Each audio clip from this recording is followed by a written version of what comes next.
ಹುಡುಕಾಟ ಪ್ರಾರಂಭಿಸಿದ್ದು within 2 hours ಒಳಗಡೆನೆ ಸೌಜನ್ಯ ಸಿಗ್ತಾಳೆ, ಆದ್ರೆ ಶವ ಆಗಿ. ಅವಳ ಕೈಗಳನ್ನ ಅವಳದೇ ದುಪಟ್ಟ ಅಂಡ್ ID ಕಾರ್ಡ್ ಇಂದ ಮರಕ್ಕೆ ಕಟ್ಟಿರ್ತಾರೆ. And most brutal part is ಅವಳ ಯೋನಿ, ಅವಳ ಏನಿತ್ತು ಅದ್ರ ಒಳಗಡೆ 6 ಇಂಚ್ ಮಣ್ಣು ತುಂಬಿರ್ತಾರೆ. ಓ ಬಿಡಪ್ಪ, ನಮ್ ಪೊಲೀಸ್ ಅವ್ರಿಗೆ ತಮ್ಮ ಡ್ಯೂಟಿ ಮೇಲೆ ಎಷ್ಟೊಂದು ನಿಷ್ಠೆ ಇದೆ, ಒಂದೇ ದಿನದಲ್ಲಿ ಆರೋಪಿನ ಹಿಡಿದ್ಬಿಟ್ರಲ್ಲ ಅಂತ ಪೊಲೀಸ್ ಅವ್ರ ಮೇಲೆ ಫುಲ್ ಒಂಥರ ಹೊಗಳ್ತಾ ಇರ್ತಾರೆ.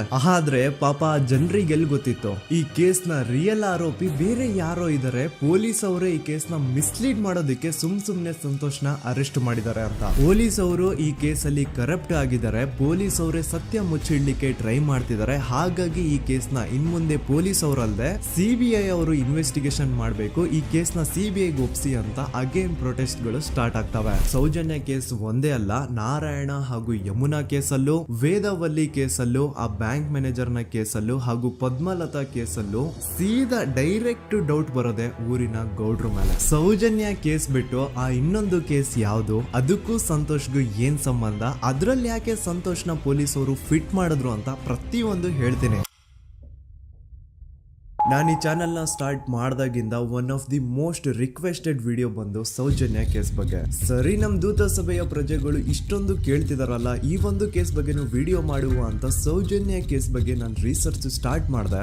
ಅಂಡ್ ಟ್ರಸ್ಟ್ ಮೀ, ಎಷ್ಟೊಂದು ಕಾಂಪ್ಲೆಕ್ಸ್ ಈ ಒಂದು ಕೇಸ್ ಇದೆ ಅಂತಂದ್ರೆ ನನ್ ತಲೆನೇ ಕೆಟ್ಬಿಡ್ತು. ಬಟ್ ಡೋಂಟ್ ವರಿ, ನಿಮ್ಗಂತೂ ಪ್ರತಿ ಒಂದನ್ನ ತುಂಬಾ ಸಿಂಪಲ್ ಆಗಿ ಅರ್ಥ ಮಾಡಿಸ್ತೇನೆ. ಅನ್ಕೊಳ್ಳಿ, ಒಂದು ಊರು, ಆ ಊರಲ್ಲಿ ಒಂದು ಗೌಡ್ರ ಕುಟುಂಬ ಇದೆ. ಅಂಡ್ ಆ ಗೌಡ್ರ ಕುಟುಂಬ ತುಂಬಾನೇ ಪವರ್ಫುಲ್, ಲೈಕ್ ನಾವು ಮೂವೀಸ್ ಅಲ್ಲಿ ನೋಡ್ತೀವಿ ಹಂಗೆ. ಸೊ ಗೌಡ್ರು ಊರು ಬಂದು ಧರ್ಮಸ್ಥಳ ಅಂತ. ಆ ಒಂದು ಊರಲ್ಲಿ ಇವ್ರಿಗೆ ಸಖತ್ ಕಂಟ್ರೋಲ್ ಇರುತ್ತೆ. ಈವನ್ ಅದೇ ಒಂದು ರೀಜನ್ ಅಲ್ಲಿ ಇರುವಂತಹ ಒಂದು ತುಂಬಾನೇ ಪಾಪ್ಯುಲರ್ ದೇವಸ್ಥಾನನು ಸಹ ಇವರೇ ಕಂಟ್ರೋಲ್ ಮಾಡ್ತಿರ್ತಾರೆ. ಆ ಒಂದು ದೇವಸ್ಥಾನ ಇಂದ ಈ ಗೌಡ್ರ ಕುಟುಂಬಕ್ಕೆ ಎಷ್ಟೊಂದು ದುಡ್ಡು ಬರ್ತಾ ಇರುತ್ತೆ ಅಂತಂದ್ರೆ, ಅದೇ ದುಡ್ಡಲ್ಲಿ ಇವರು ಬೇಜನ್ ಪ್ರೈವೇಟ್ ಪ್ರೈಮರಿ ಅಂಡ್ ಹೈಸ್ಕೂಲ್ಸ್ ನ ಸ್ಥಾಪನೆ ಮಾಡಿರ್ತಾರೆ, ಬೇಜನ್ ಪ್ರೈವೇಟ್ ಮೆಡಿಕಲ್ ಕಾಲೇಜಸ್ ಇರ್ತವೆ, ಅಂಡ್ ಬೇಜನ್ ಪ್ರೈವೇಟ್ ದೊಡ್ಡ ದೊಡ್ಡ ಹಾಸ್ಪಿಟಲ್ಸ್ ಇರ್ತವೆ. ಒಟ್ಟಲ್ಲಿ ಹೇಳ್ಬೇಕು ಅಂತಂದ್ರೆ ದುಡ್ಡಿನ ಸುರಿಮಳೆ ಇವ್ರಿಗೆ. ನೋಡಿ, ನಮ್ಮ ಭಾರತ ದೇಶದಲ್ಲಿ ಒಂದು ಕಾನೂನಿದೆ, ದ ರಿಲಿಜಿಯಸ್ ಎಂಡೋಮೆಂಟ್ ಆಕ್ಟ್ 1863 ಅಂತ. ಬೇಸಿಕಲಿ ಈ ಒಂದು ಕಾನೂನು ಏನ್ ಹೇಳುತ್ತೆ ಅಂತಂದ್ರೆ, ಭಾರತದಲ್ಲಿ ಯಾವ್ದೆಲ್ಲ ಹಿಂದೂ ಟೆಂಪಲ್ಸ್ ಇದಾವೋ ಅವೆಲ್ಲ ಗವರ್ಮೆಂಟ್ ಪ್ರಾಪರ್ಟಿ. ಆ ಹಿಂದೂ ಟೆಂಪಲ್ಸ್ ನ ಮ್ಯಾನೇಜ್ಮೆಂಟ್ ಎಲ್ಲ ಗವರ್ಮೆಂಟ್ ಕೈಗೆ ಹೋಗಿ ಗವರ್ಮೆಂಟ್ ಡಿಸೈಡ್ ಮಾಡುತ್ತೆ ಆ ಮ್ಯಾನೇಜ್ಮೆಂಟ್ ಅಲ್ಲಿ ಯಾರ್ ಕೆಲ್ಸಕ್ಕೆ ಇರಬೇಕು, ಯಾರ್ ಕೆಲ್ಸಕ್ಕೆ ಇರಬಾರ್ದು, ಅಂಡ್ ಆ ಟೆಂಪಲ್ ಇಂದ ಬರ್ತಿರುವಂತಹ ಡೊನೇಷನ್ ಅಮೌಂಟ್ ನ ಏನ್ ಮಾಡ್ಬೇಕು ಅಂತ. ಸೊ ಈ ಒಂದು ಕಾನೂನಿನ ಪ್ರಕಾರ ಗವರ್ಮೆಂಟ್ ಇಂಡಿಯಾದಲ್ಲಿರುವಂತಹ ಆಲ್ಮೋಸ್ಟ್ ಎಲ್ಲಾ ಹಿಂದೂ ಟೆಂಪಲ್ಸ್ ನ ತನ್ನ ಕಂಟ್ರೋಲ್ ಅಲ್ಲಿ ತಗೋತಾ ಇರ್ಬೇಕಾದ್ರೆ ಗವರ್ಮೆಂಟ್ ಅಫಿಷಿಯಲ್ಸ್ ಧರ್ಮಸ್ಥಳ ಶ್ರೀ ಮಂಜುನಾಥ ದೇವಸ್ಥಾನಕ್ಕೂ ರೀಚ್ ಔಟ್ ಮಾಡ್ತಾರೆ. ಅಂಡ್ ಆಗ ಇಷ್ಟು ದಿನ ಟೆಂಪಲ್ ನ ಕಂಟ್ರೋಲ್ ಮಾಡ್ತಿದ್ದಂತಹ ಆ ಗೌಡ್ರ ಕುಟುಂಬ ಏನ್ ಹೇಳುತ್ತೆ ಗೊತ್ತಾ, ಇಲ್ಲ ಇಲ್ಲ, ಇದು ಹಿಂದೂ ಟೆಂಪಲ್ ಅಲ್ಲ, ಇದು ಜೈನ್ ಫ್ಯಾಮಿಲಿಗೆ ಬಿಲಾಂಗ್ ಮಾಡುವಂತಹ ಒಂದು ಪ್ರೈವೇಟ್ ಟೆಂಪಲ್ ಅಂತ ಹೇಳ್ತಾರೆ. ನಾನ್ ಇಷ್ಟು ದಿನ ಧರ್ಮಸ್ಥಳ ಶ್ರೀ ಮಂಜುನಾಥ ದೇವಸ್ಥಾನ ಒಂದು ಹಿಂದೂ ಟೆಂಪಲ್ ಅಂತ ಅನ್ಕೊಂಡಿದ್ದೆ, ಆದ್ರೆ ಈಗಷ್ಟೇ ನನಗೂ ಗೊತ್ತಾಗಿದ್ದು ಇದು ಹಿಂದೂ ಟೆಂಪಲ್ ಅಲ್ಲ, ಇದು ಒಂದು ಜೈನ್ ಫ್ಯಾಮಿಲಿಗೆ ಬಿಲಾಂಗ್ ಮಾಡುವಂತಹ ಪ್ರೈವೇಟ್ ಜೈನ್ ಟೆಂಪಲ್ ಅಂತ. ಸೊ ಹೀಗಾಗಿ ಗವರ್ಮೆಂಟ್ ಅಫಿಷಿಯಲ್ಸ್ ಏನೂ ಮಾಡಕ್ಕಾಗದೆ ಇವತ್ತಿನವರೆಗೂ ಈ ಒಂದು ಧರ್ಮಸ್ಥಳ ಶ್ರೀ ಮಂಜುನಾಥ ದೇವಸ್ಥಾನನ ಒಂದು ಪ್ರೈವೇಟ್ ಟ್ರಸ್ಟ್ ನಡೆಸ್ಕೊಂಡು ಹೋಗ್ತಿದೆ. ಅಂಡ್ ಆ ಪ್ರೈವೇಟ್ ಟ್ರಸ್ಟ್ ನ ಓನರ್ ಯಾರು, ಅದೇ ಗೌಡ್ರ ಕುಟುಂಬ. ನೋಡಿ, ನಾನು ಈ ವಿಡಿಯೋದಲ್ಲಿ ಯಾರ್ದು ರಿಯಲ್ ನೇಮ್ಸ್ ನ ಬಳಸ್ತಿಲ್ಲ. ಪ್ರೀವಿಯಸ್ಲಿ ಬೇರೆ ಯೂಟ್ಯೂಬರ್ಸ್ ತಮ್ಮ ವಿಡಿಯೋಸ್ ಅಲ್ಲಿ ರಿಯಲ್ ನೇಮ್ಸ್ ನ ಬಳಸಿದ್ದಾರೆ ಅನ್ನೋ ಒಂದೇ ಒಂದು ಕಾರಣಕ್ಕೆ ಅವ್ರ ವಿಡಿಯೋಸ್ ನ ಡಿಲೀಟ್ ಮಾಡಿಸಿದ್ದಾರೆ. ಸೊ ಅವ್ರ ಜೊತೆ ಆಗಿದ್ದು ನನ್ ಜೊತೆ ಆಗೋದ್ ಬೇಡ, ಸತ್ಯ ಮುಚ್ಚೋಗೋದು ನನ್ಗಿಷ್ಟ ಇಲ್ಲ. ಹಾಗಾಗಿ ನಾನಿಲ್ಲಿ ರಿಯಲ್ ನೇಮ್ಸ್ ನ ಬಳಸ್ತಿಲ್ಲ. ಆದ್ರೆ ನಾನು ಯಾರನ್ನ ಪಾಯಿಂಟ್ ಔಟ್ ಮಾಡಿ ಹೇಳ್ತಿದ್ದೀನಿ ಅನ್ನೋದು ಮಾತ್ರ ನಿಮಗೆ ತುಂಬಾ ಕ್ಲಿಯರ್ಲಿ ಅರ್ಥ ಆಗುತ್ತೆ. Don't worry.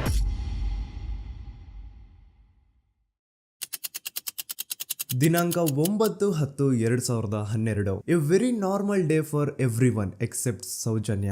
ಧರ್ಮಸ್ಥಳ ಹತ್ರ ಇರುವಂತಹ ಪಂಗಳ್ ಅನ್ನೋ ಒಂದು ಸಣ್ಣ ಹಳ್ಳಿಗೆ ಬಿಲಾಂಗ್ ಮಾಡುವಂತಹ ಸೌಜನ್ಯ ತುಂಬಾನೇ ಒಳ್ಳೆ ಹುಡುಗಿ. SDM ಕಾಲೇಜ್ ಆಫ್ ಉಜ್ರಿಯಲ್ಲಿ 2nd PUC ಓದ್ತಿದ್ದಂತಹ ಇವಳು ತುಂಬಾನೇ ಬ್ರೈಟ್ ಸ್ಟೂಡೆಂಟ್ ಕೂಡ. ಸೊ ಒಂದು ದಿನ ಅಂದ್ರೆ 9 ಅಕ್ಟೋಬರ್ 2012 ಬೆಳಿಗ್ಗೆ 7:30-8 ಗಂಟೆ ಹಾಗೆ ಆಸ್ ಯೂಶುವಲ್ ತನ್ನ ಕಾಲೇಜ್ ಹೋಗೋದಕ್ಕೆ ರೆಡಿ ಆಗ್ತಿರ್ತಾಳೆ. ಅವತ್ತು ಮಂಗಳವಾರದ ದಿನ ಅಂಡ್ ಅವತ್ತು ಲೋಕಲ್ ಫೆಸ್ಟಿವಲ್ ಬೇರೆ ಇರುತ್ತೆ, ಹೊಸ ಅಕ್ಕಿ ಅಂತ. ಈ ಒಂದು ಲೋಕಲ್ ಫೆಸ್ಟಿವಲ್ ದಿನ ಮನೆ ಒಳಗಡೆ ಏನೇ ಅಡುಗೆ ಮಾಡಿದ್ರು ಹೊಸ ಅಕ್ಕಿನೇ ಬಳಸಬೇಕು. ಸೊ ಹೊಸ ಅಕ್ಕಿ ತಂದು ಬ್ರೇಕ್ಫಾಸ್ಟ್ ನ ರೆಡಿ ಮಾಡೋಷ್ಟ್ರಲ್ಲಿ ಸೌಜನ್ಯ ಅವ್ರ ತಾಯಿ ತುಂಬಾ ಲೇಟ್ ಮಾಡ್ತಾರೆ. ಸೊ ಕಾಲೇಜ್ಗೆ ಲೇಟ್ ಆಗ್ತಿದೆ ಅಂತ ಈ ಸೌಜನ್ಯ ಟಿಫಿನ್ ಸಹ ಮಾಡದೆ ಹಾಗೆ ಹೋಗ್ತಾಳೆ. ಅವಳ ತಲೆಯಲ್ಲಿ ಏನಿತ್ತು ಅಂತಂದ್ರೆ, ಹೆಂಗೋ ಇವತ್ತು ಲೋಕಲ್ ಫೆಸ್ಟಿವಲ್ ಬೇರೆ ಇದೆ, ಹಾಗಾಗಿ ಮೇ ಬಿ ಕಾಲೇಜು ಬೇಗ ಬಿಡ್ಬೋದು, ಸೊ ಮಧ್ಯಾಹ್ನ ಡೈರೆಕ್ಟ್ ಮನೆಗೆ ಬಂದು ಊಟ ಮಾಡುವ ಬಿಡು ಅಂತ ಅವಳು ಅನ್ಕೊಂಡಿರ್ತಾಳೆ. ಆದ್ರೆ ಕಾಲೇಜ್ ಹೋಗಾದ್ಮೇಲೆ ಗೊತ್ತಾಗುತ್ತೆ ಅವತ್ತು ಅವಳಿಗೆ ಸ್ಪೆಷಲ್ ಕ್ಲಾಸಸ್ ಬೇರೆ ಇದೆ ಅಂತ.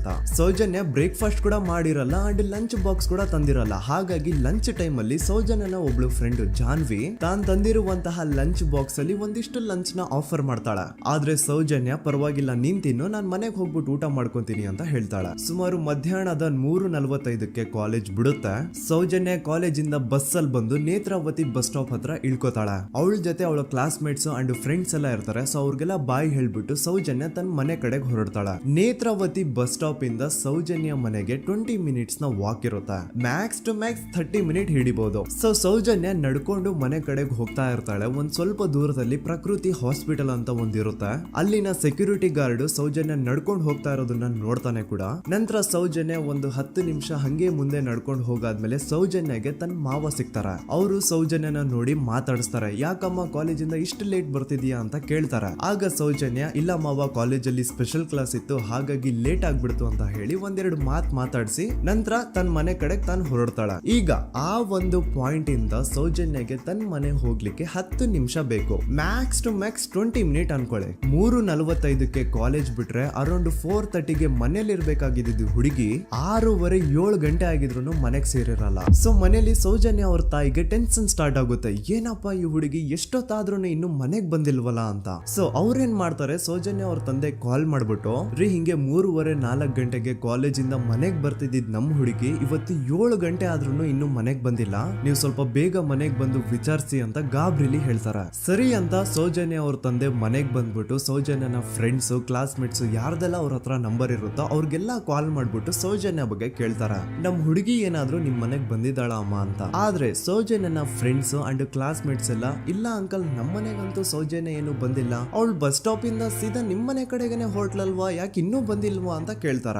ಆಗ ಸೌಜನ್ಯ ಅವ್ರ ತಂದೆ ಇಲ್ಲಮ್ಮ ಬಂದಿಲ್ಲ ಹಾಗಾಗಿನೇ ಕಾಲ್ ಮಾಡಿರೋದು ಅಂತ ಹೇಳಿ ಕಾಲ್ ಕಟ್ ಮಾಡ್ತಾರ. ದೆನ್ ಸೌಜನ್ಯ ಅವ್ರ ತಂದೆ ಸೌಜನ್ಯ ಅವ್ರ ಮಾವ ಕಾಲ್ ಮಾಡ್ತಾರ. ಅಳಿಯ ಎಲ್ಲಿದ್ಯಾ, ನನ್ ಮಗಳು ಇನ್ನು ಮನೆಗ್ ಬಂದಿಲ್ಲ, ನೀನೇನಾದ್ರೂ ಅವಳನ್ನ ನೋಡ್ದ ಅಂತ ಕೇಳ್ತಾರ. ಆ ಕಡೆಯಿಂದ ಅವರು ಸೌಜನ್ಯನ ಮಾವ ಹೇಳ್ತಾರೆ, ಹ್ಞೂ ನಾನ್ ನೋಡ್ದೆ, 4 ಕಾಲು ಹಾಗೆ ಆ ಹುಡುಗಿ ಕಾಲೇಜಿಂದ ಬರ್ಬೇಕಾದ್ರೆ ನನಗ್ ಕಾಣಿಸಿದ್ಲು, ನಾನ್ ಸ್ವಲ್ಪ ಮಾತಾಡ್ದೆ ಅವಳ ಹತ್ರ, ಅದಾದ್ಮೇಲೆ ಅವಳು ಮನೆ ಕಡೆ ಹೋದ್ಲಲ್ಲ, ಯಾಕೆ ಇನ್ನೂ ಬಂದಿಲ್ವಾ ಅಂತ ಅವರೇ ಉಲ್ಟಾ ಕ್ವಶನ್ ಕೇಳ್ತಾರ. ಈ ಕಡೆ ಸೌಜನ್ಯ ಅವ್ರ ತಂದೆ ಇಲ್ಲ 7 ಗಂಟೆ ಆದ್ರೂ ಮಗು ಇನ್ನು ಮನೆಗ್ ಬಂದಿಲ್ಲ, ನಮ್ಗೆ ಯಾಕೋ ತುಂಬಾ ಗಾಬರಿ ಆಗ್ತಿದೆ, ನೀನೊಂದ್ ಕೆಲ್ಸ ಮಾಡು, ನಮ್ಮವ್ರನ್ನೆಲ್ಲ ಸೇರ್ಸು, ಎಲ್ರೂ ಸೇರಿ ಹುಡುಕುವ ಅವಳನ್ನ ಅಂತ ಸುಮಾರು ರಾತ್ರಿ 7 ಗಂಟೆಯಿಂದ ಹಿಡಿದು 11 ಗಂಟೆವರೆಗೂ ಸೌಜನ್ಯನ ಮನೆಯವರು ಅಂಡ್ ಊರಿನ ಜನ 200-300 ಜನ ಸೇರ್ಕೊಂಡು ಸೌಜನ್ಯನ ಹುಡುಕ್ತಾರೆ. ಆದ್ರೆ ಸೌಜನ್ಯನ ಒಂದು ಸುಳಿವು ಸಿಗಲ್ಲ. ಸೊ ಕೊನೆಗೆ ಸಹಾಯ ಕೇಳ್ತಾ ರಾತ್ರಿ 11 ಗಂಟೆ ಹಾಗೆ ಸೌಜನ್ಯನ ತಂದೆ ತಾಯಿ ಅಂಡ್ ಊರಿನ ಜನ ಎಲ್ಲ ಬೆಳ್ತಂಗಡಿ ಪೊಲೀಸ್ ಸ್ಟೇಷನ್ ಹತ್ರ ಹೋಗ್ತಾರ. ಅಲ್ಲಿ ಪೊಲೀಸ್ ಅವ್ರ ಹತ್ರ ಕಾಲೇಜ್ ಹೋಗಿದ್ ನಮ್ ಹುಡುಗಿ ಇಷ್ಟೊತ್ತಾದ್ರೂ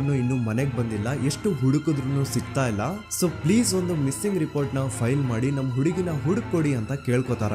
ಆದ್ರೆ ಪೊಲೀಸ್ ಅವರು ಒಪ್ಪಲ್ಲ. ಇಲ್ಲ ಯಾವುದೇ ಪರ್ಸನ್ ಮಿಸ್ಸಿಂಗ್ ಆದ್ರೆ ಆಫ್ಟರ್ 24 ಅವರ್ಸ್ ಆದ್ಮೇಲೆನೆ ರಿಪೋರ್ಟ್ ಫೈಲ್ ಮಾಡಕ್ಕಾಗೋದು. ಸೊ ನೀವ್ ಒಂದ್ ಕೆಲ್ಸ ಮಾಡಿ, ಈಗ ಮನೆಗ್ ಹೋಗಿ ನಾಳೆ ಬೆಳಿಗ್ಗೆವರೆಗೂ ನೋಡಿ, ನಾಳೆ ಬೆಳಿಗ್ಗೆವರೆಗೂ ನಿಮ್ ಮಗಳು ನಿಮ್ ಮನೆಗ್ ಬಂದಿಲ್ಲ ಅಂತಂದ್ರೆ ಆಗ ಬಂದ್ಬಿಟ್ಟು ಮಿಸ್ಸಿಂಗ್ ರಿಪೋರ್ಟ್ ನ ಫೈಲ್ ಮಾಡಿಸಿ ಅಂತ ಹೇಳಿ ಕಳಿಸ್ತಾರ. ಆಗ ಆಲ್ಮೋಸ್ಟ್ ಮಿಡ್ ನೈಟ್ ಆಗಿರೋದ್ರಿಂದ ಅಂಡ್ ಮಳೆ ಬೇರೆ ತುಂಬಾ ಜೋರಾಗಿ ಬರ್ತಾ ಇರುತ್ತೆ. ಸೊ ಈ ಸಿಚುವೇಶನ್ ಅಲ್ಲಿ ಸೌಜನ್ಯನ ಹುಡುಕ್ಲಿಕ್ಕೆ ಆಗಲ್ಲ. ನಾಳೆ ಬೆಳಿಗ್ಗೆ ಸೇರ್ಕೊಂಡು ಅಗೇನ್ ಎಲ್ರು ಸೌಜನ್ಯನ ಹುಡುಕುವ ಅಂತ ಸೌಜನ್ಯನ ಮನೆಯವರು ಅಂಡ್ ಊರಿನ ಜನ ಎಲ್ರು ತಮ್ಮ ಮನೆಗೆ ಹೋಗ್ಬಿಡ್ತಾರ. ನೆಕ್ಸ್ಟ್ ದಿನ ಅಂದ್ರೆ 10 ಅಕ್ಟೋಬರ್ 2012 ಬುಧವಾರದ ದಿನ ಬೆಳಿಗ್ಗೆ 10 ಗಂಟೆ ಹಾಗೆ ಸೌಜನ್ಯನ ಮನೆಯವರು ಅಂಡ್ ಊರಿನ 200-300 ಜನ ಸೇರ್ಕೊಂಡು ಅಗೇನ್ ಸೌಜನ್ಯಗೋಸ್ಕರ ಹುಡುಕಾಟ ಸ್ಟಾರ್ಟ್ ಮಾಡ್ತಾರ. ಹುಡುಕಾಟ ಪ್ರಾರಂಭಿಸಿದ್ದು ವಿತಿನ್ 2 ಅವರ್ಸ್ ಒಳಗಡೆನೆ ಸೌಜನ್ಯ ಸಿಗ್ತಾಳೆ. ಆದ್ರೆ ಶವ ಆಗಿ ಆ 200-300 ಊರಿನ ಜನ ಎಲ್ಲ ಸೇರ್ಕೊಂಡು ಏನ್ ಸೌಜನ್ಯನ ಹುಡುಕ್ತಾ ಇದ್ರು ಅದರಲ್ಲಿ ಯಾರೋ ಒಬ್ರಿಗೆ ಸೌಜನ್ಯನ ಮನೆಯಿಂದ ಕೇವಲ 10 ನಿಮಿಷ ದೂರದಲ್ಲಿರುವಂತಹ ಒಂದು ಹಳ್ಳನ ದಡದಲ್ಲಿ ಸೌಜನ್ಯನ ಮೃತದೇಹ ಸಿಗುತ್ತಾ.